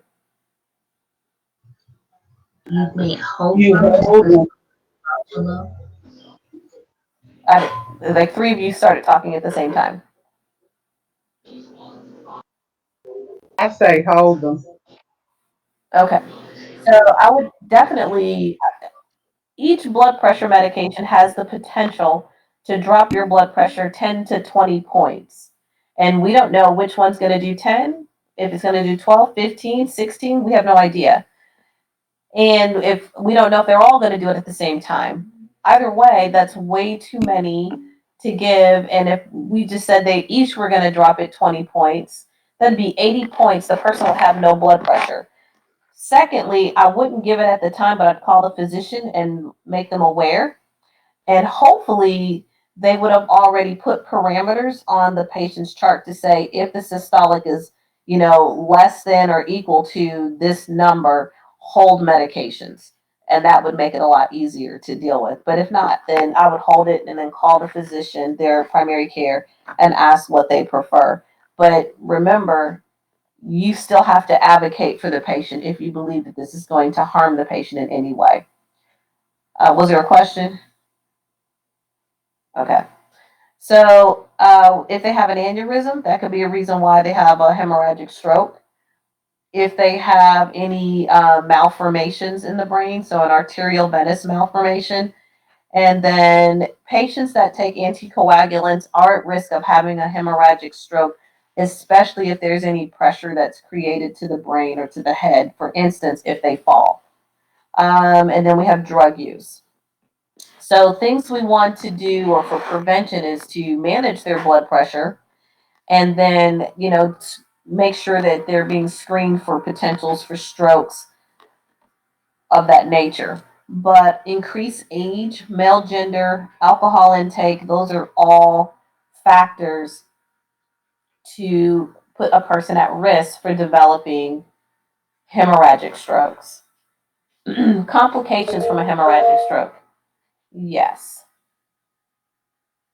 I actually have a question about the blood pressure thing because in one of my interventions, it said blood pressure is usually maintained at 150/100 to ensure cerebral perfusion. Is that too high? No. If you have a patient that has high blood pressure and the physician puts them on medication, their blood pressure is going to be between 140 and 150. That's going to be the good blood pressure range for them. If you have a patient whose blood pressure is lower than that, they're at risk for strokes, and you have to be mindful of it because they're not getting good perfusion.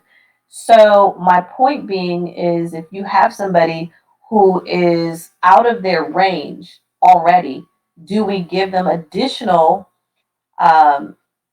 medications or antihypertensive to now drop them, and now they're going to have a bigger problem? So we don't do that. So this is why I'm saying you would hold it. And then I would also notify the physician of, listen, this patient's blood pressure is this low. what do you want to do? So this is where you'll be working with that neurosurgeon or neurologist to keep that blood pressure where it needs to be. So I'm basically providing an example, even outside of clinic, even outside of the stroke component, when you have someone that's on 3 and 4 different medications, or even if they're on one antihypertensive, if their blood pressure is already low, we don't want to give it, and then in the middle of the day they become hypotensive in the middle of the day, and now we have to call RRT. So I'm saying to you, think about, just because it's on the EMR, you still have nursing prudent judgment that you have to do, and not provide give the patient that med just because it's in the EMR. You have to know that these medications are going to drop blood pressure, and if it's already low, it's only going to make it lower. Does that make sense? Yes, thanks. Okay. So I'm not saying change the map or anything. I'm basically saying, as nurses as a whole and patients with high blood pressure, sometimes you got to hold the medication because we don't want to cause the patient to become hypotensive, and that would not be a good thing, because now we could, cause a bigger issue.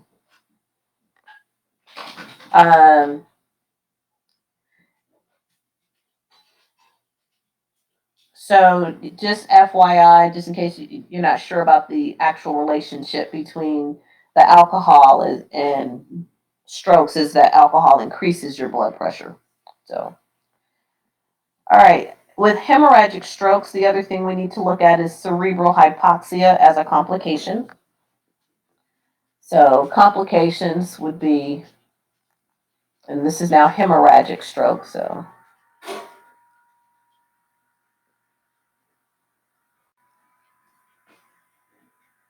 oops. So complications would be cerebral hypoxia. Is that good? No. Absolutely not. And remember that we had to have blood flow, we had to have oxygen, which is that blood flow, and nutrients, and we had to have glucose.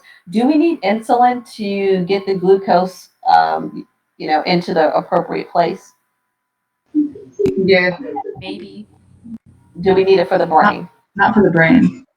Not for the brain. The brain is the only place where we do not need insulin to be our transport mechanism. Okay. Other complications to hemorrhagic stroke are decreased blood flow,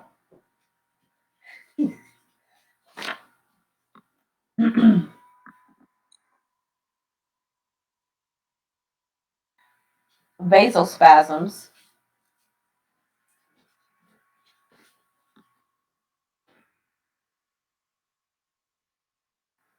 and that basically means that the vessel or the lumen is going to be narrowed, increased ICP,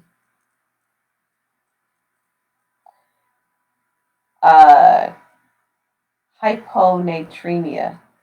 This is a second semester concept,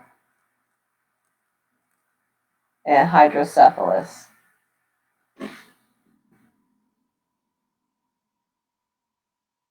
So, if the sodium level is 117, how are we going to treat that?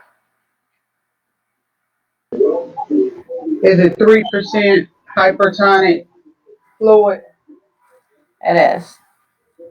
We're going to treat it with 3% normal saline. Can we put that through a peripheral IV? It has to be on a pump. Okay, for sure.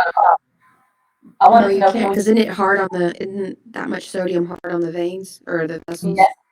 Yes, because this is very concentrated. Normal saline, regular, is 0.9%. We're giving almost 3 times, a little bit more than 3 times the amount.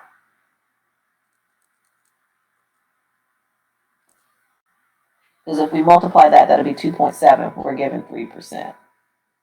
So we need to have a central line, or PIC line, something like that for that one. Okay.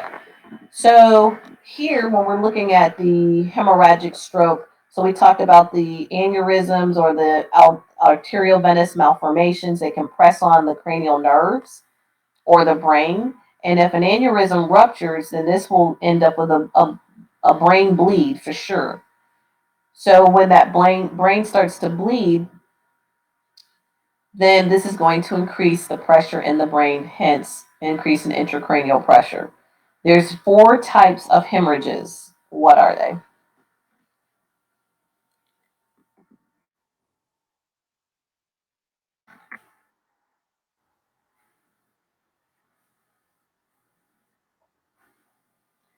Okay, so there's intracranial aneurysm. So I'll give you that. So intracranial aneurysm. You're right. You can have a subdural and an epidural bleed. You can have those, but those are more trauma, and that'll be in the TBI. That's going to come in the TBI one. But you can have a subarachnoid hemorrhage. You can have an intracerebral. Would that be easy to treat?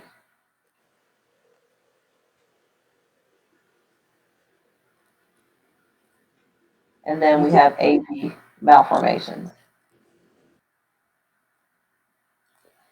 So the intracranial aneurysm here, it's just like when you have an aneurysm anywhere else, the layers of the blood vessel wall, the arterial wall have become separated, and blood begins to collect in that area.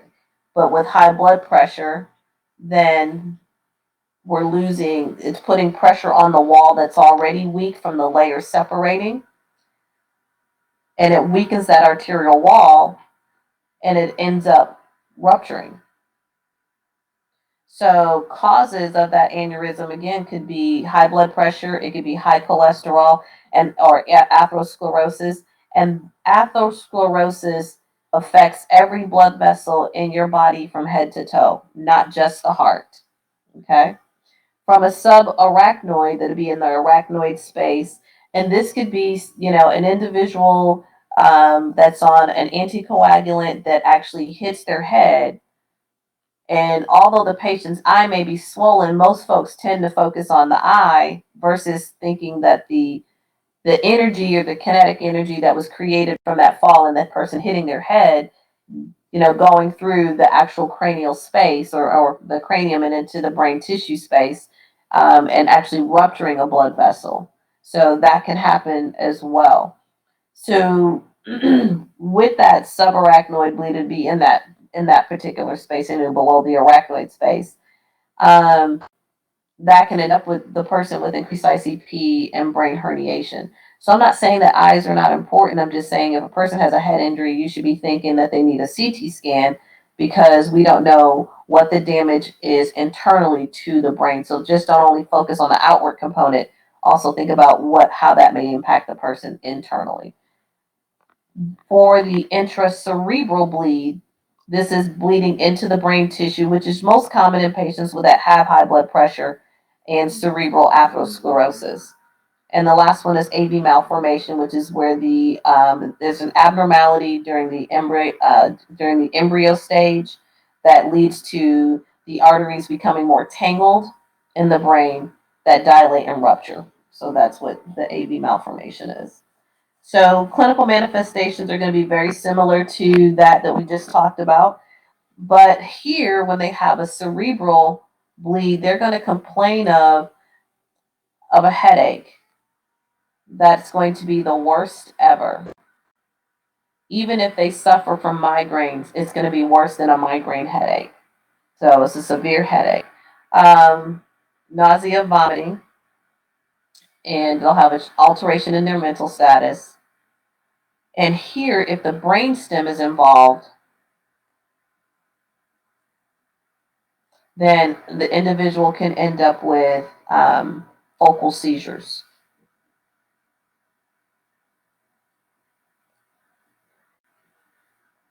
So our top diagnostic tool is going to be a CT and an MRI. So these are going to be our diagnostic tools. We can do other things like a cerebral angiography.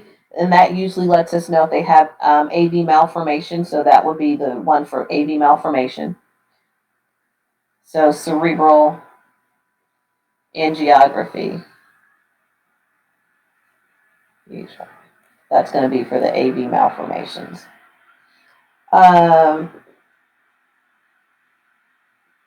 If the patient doesn't have an increase in ICP at the time, then they may decide to do a lumbar puncture. And they'll be looking for the lumbar puncture in the presence of ICP could actually result in the brainstem herniation. So that's the reason why that LP is not going to be one of the first things that they do. If they're younger, consider toxicology studies. And why will we get toxicology studies?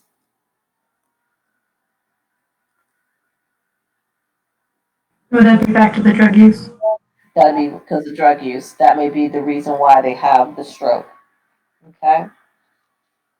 All right. So, what are our goals? Our treatment management goals?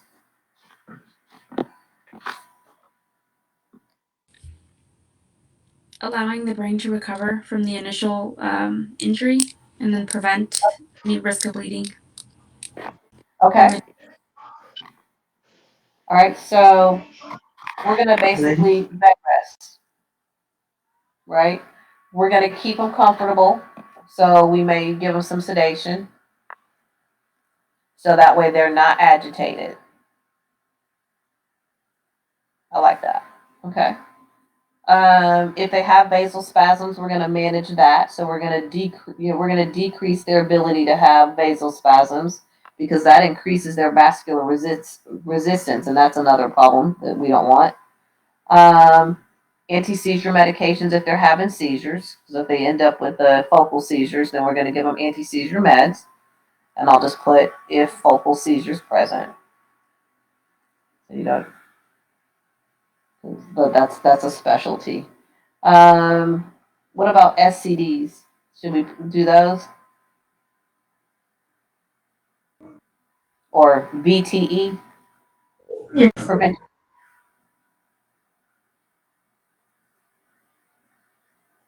Basically prevent DVTs.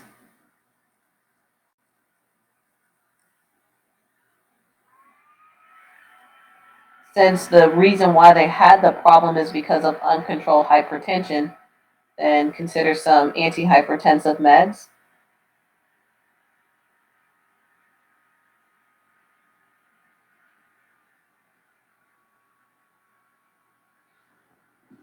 What else can we do? What other management?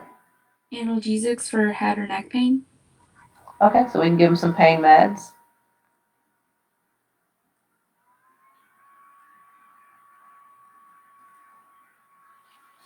What else? NPO? They will be NPO for a little bit. That is, and then we'll have to move forward. Other things we consider if they have an intracerebral hemorrhage, that may not be treated surgically. If the actual hematoma is like over 3 centimeters. And then they're going to look at their GCS, their Glasgow Coma Scale. So we want to do that as well. So if their Glasgow Coma Scale, that looks like a chair. GCS. So if their GCS score is low,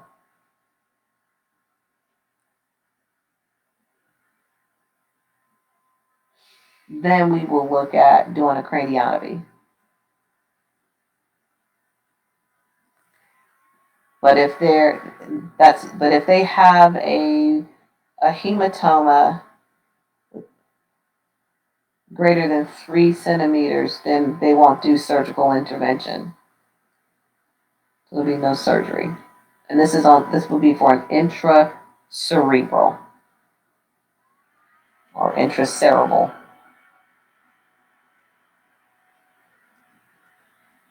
So assessment wise,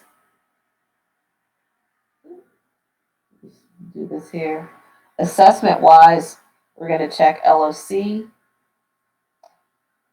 We're going to check pupils.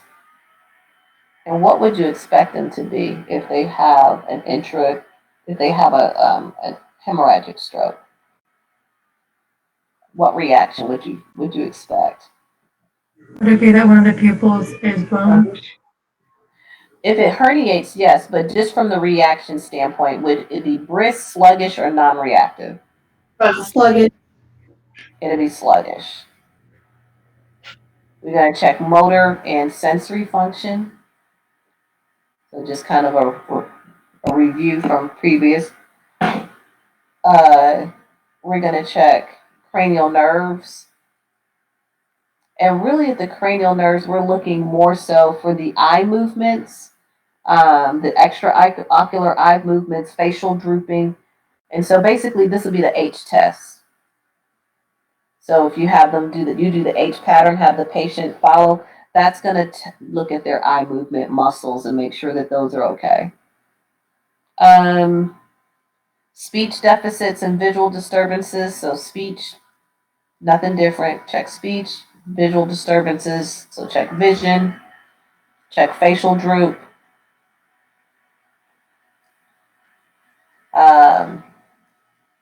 Check for the headache and any nuchal rigidity. Because I know we discussed it, but I didn't have it written down, so.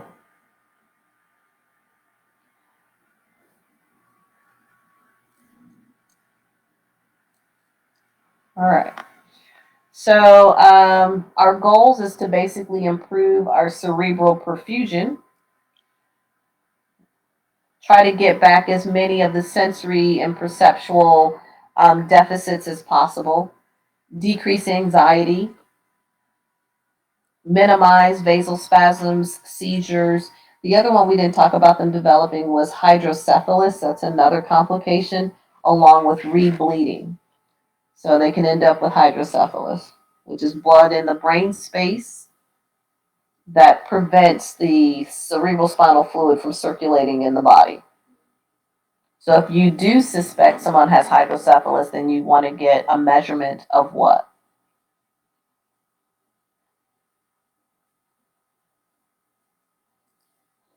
Head circumference. The ICP? Head circumference. So if you suspect a patient has hydrocephalus related to one of these bleeds, then start checking head circumference routine, like every hour. Because that's a complication of a hemorrhagic stroke.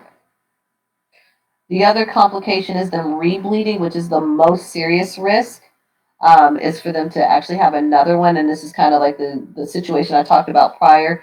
So although they clipped one aneurysm, they couldn't clip the others. They didn't even get an opportunity before it ruptured. So sometimes they may rupture a couple weeks after the initial hemorrhage. So how do you know the person has a rebleed? Again, they're going to complain of the same symptoms they had when they had the first one.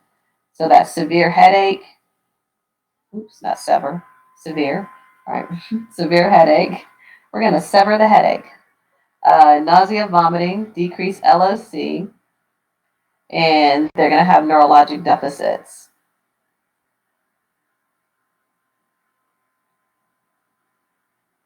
So again, CT is going to be the way to monitor that.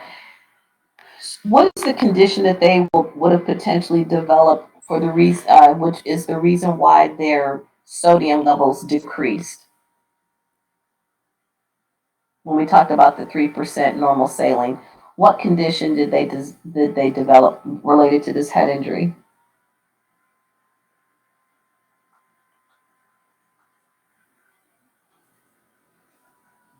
This is still second. That's a second semester one. The hyponatremia. Hyponatremia. It is decreased sodium, hyponatremia, but why? Possible SIADH. Yeah, From possible. SIA. Exactly. SIADH could be the potential cause of that hyponatremia. We're still going to treat it the same. So, should we make their environment quiet? Yes. Quiet and dim light. So dim lights, quiet, the head of the bed still 15 to 30 degrees to increase venous return, decrease ICP. Allow the family to visit, but not a whole bunch of visitors, traipsing in and out. Refrain from anything that requires exertion or that's going to increase the blood pressure or cause, any obstructions of venous return. So like Valsalva maneuver, so patients bearing down and things of that nature, pushing themselves in the bed or sneezing. So we want to look at that. Should they have caffeine? Should they have like a cup of coffee with their breakfast?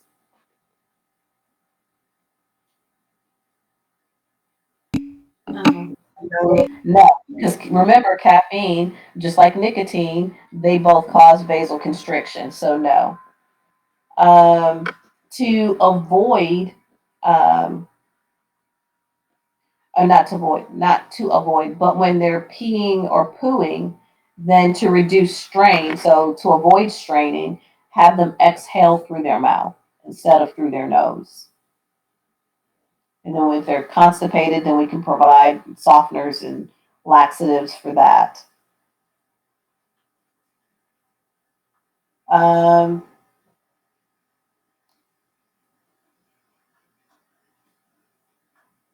What about TV, radios, and reading a bunch of books?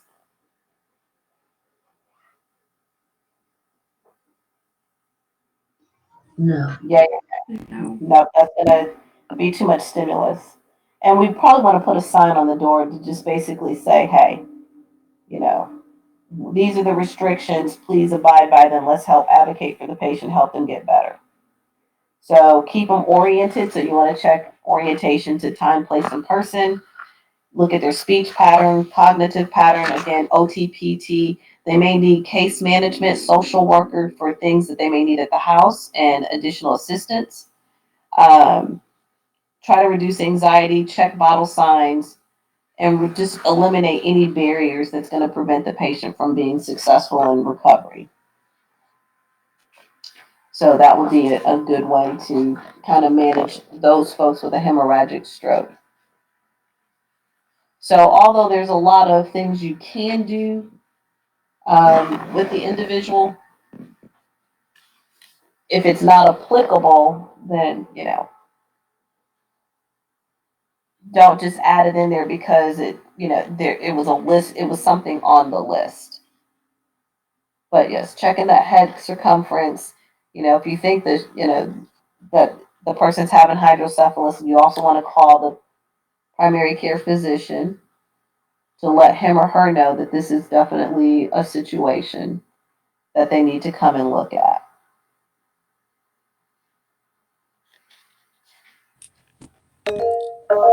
Yes. Ms. Hudson, I know that we were talking about it earlier, but I guess I didn't see this note that I had here. But I saw that some of the management for rebleeding said to appropriate hypertension treatment. I'm not sure if you said that or not. Right. So we want to keep their blood pressure as low. We want to keep their blood pressure within normal limits for them to prevent any additional stressor on whatever aneurysms they may have or ones that are currently in progress. Okay. So I did say give them antihypertensive. That was up here. Okay. Yes, I see it. Thank you. No, you're welcome. So we basically, since I said their biggest issue is because of the high blood pressure, so let's eliminate that process. So that way we don't cause another issue. But measuring the head circumference, knowing, if they have Cushing's triad, that's the thing you're going to be monitoring for, right? And just for clarification, the Cushing triad, it could be seen in both types of stroke, correct? A Cushing's triad is basically letting you know there's an increase in ICP. Okay. So it's going to be in any of the head injuries, whether it's a stroke, brain tumor, TBI. It's just basically letting you know that we have increase in intracranial pressure. That's what it's basically letting you know. Thank you. You're welcome. Any other questions related to the hemorrhagic stroke? Okay. You could provide us with. I say that again, babe. Sorry, do you have any case studies that you can provide us with? That way we can just practice. I do. I actually do. I'll show you. Let's see, I can share it. Yes. I did want to give you feedback on the case studies. The one that you sent out last time for last exam with the SLE, those were pretty good because they were short. So I did really appreciate those. I don't know if you have any more that are like that. Yep, I do. I have several different case studies that I can give to you guys, so I can send those out to you. Let's see what was. I'll tell you what I have, and then I have one for seizures. We haven't gotten there yet, but I have a seizure case study, a ischemic stroke case study, a hydrocephalus case study, a brain tumor case study, a meningitis case study, and a Parkinson's case study. So I can shoot those out to you guys, and you can be working on those. But so hopefully that'll help you get things cooking, and then when I do that study session, then we can go through those. Will that help you guys out? That would be awesome. Okay. All right. So I could start something new, but it's only 8 minutes left, and I don't think that will be a good use of your time per se. So what I'm gonna do is stop about 8 minutes early. I'll send out the link to the study session, and if you're available, you're available. I'll try to record it to, you know what, maybe I'll just do it on Zoom, because then everybody can benefit from it. I don't have to worry about the college infrastructure. So I'll just send out a Zoom link. Hey, I'm available from here to there. And then you can just, pop in if you can. If you cannot, don't worry about it. I'll record it, post it out there. So that way you would still have the information regardless of whether you were there or not. And if you have a question, then just send it to your friends to say, hey, ask her about this. They may actually have the exact same question. So this will be on Saturday. So I'll do something Saturday from 10 to 11. So we could do a Q&A, we could do a case study, and I'll just try to do some of these 1 hour pop-ups to kind of help you guys start putting these pieces together. I mean, you guys know a lot of information. I just think when it's asking you to go beyond that piece, like to make a couple connections, then there's like a disconnect. And I'll give an example of that. So you had a patient, your ulcerative colitis. That was the other thing. I'm so glad this hit my brain. The ulcerative colitis, there was a lot of weakness on the ulcerative colitis and the Crohn's, or when I say weakness, there was some confusion between the two. So you got to hone those two down. But this ulcerative colitis patient had severe it was severe ulcerative colitis. So if it's severe ulcerative colitis, what would they be doing? Diarrhea. They would have severe diarrhea. What signs and symptoms would you see with severe diarrhea?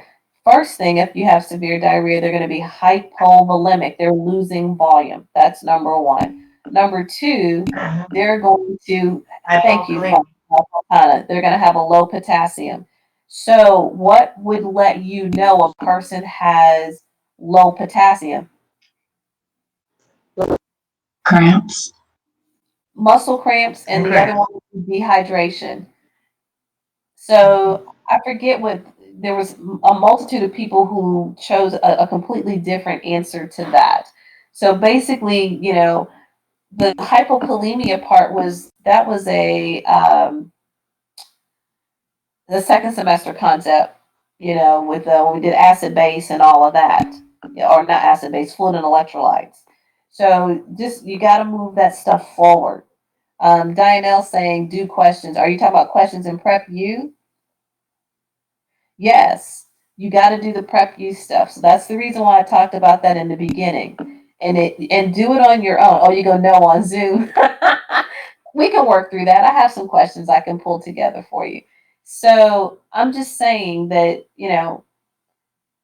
you know information, like you knew that they would be dehydrated, you knew that this would be hypokalemia, that was your electrolyte imbalance, but you forgot how do they present when they are hypovolemic. They'll be dehydrated, or if they have hypokalemia, they're going to have muscle weakness, and that's the piece that I need to work with you guys on getting better at. So that way, when you see the questions, you don't be freaking out, but you got to go back and review that material just as well. Does that make sense? So you got to go back to that F&E if it's an F&E issue that's related. So today, talking about the cerebral edema and the low potassium, that comes back to when we did, again, fluid and electrolytes, and we did SIADH and the hyponatremias and things of that nature.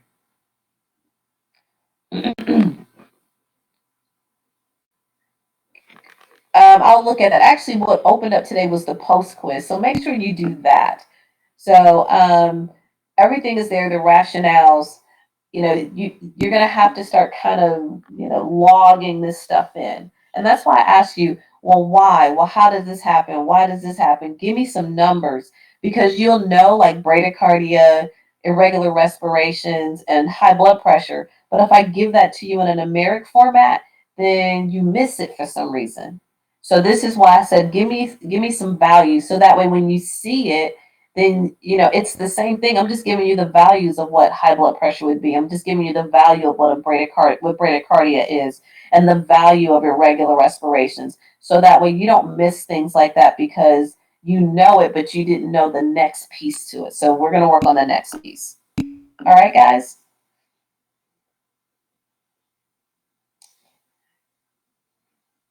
But you can always set up additional questions for yourself, Jennifer. So, and someone said once you get to 8, it'll give you new questions. Will it actually give us new questions? You could do practice questions, but we're gonna do some practice stuff on Saturday. So I'll put some questions together. How do you read, questions? How do you look at your problem issues? How do you know that this is a problem and this is a problem? So basically, how do you break a question down? And if you do that for every question, then you should be A-okay. But I think your question breakdown needs a little bit of work. Okay. All right, guys, enjoy. I will send out those case studies, especially over the information that we covered today. I'll send you some stuff to work on for next week, and then I will send out the Zoom link, and we'll, hit the ground running probably about 10 o'clock on Saturday, and we'll go for about an hour or so, and then I'll tape it, post it on your course board, and folks who weren't there can see it. All right? All right, we'll catch up. Talk to you later. Oh, you're welcome. Bye-bye.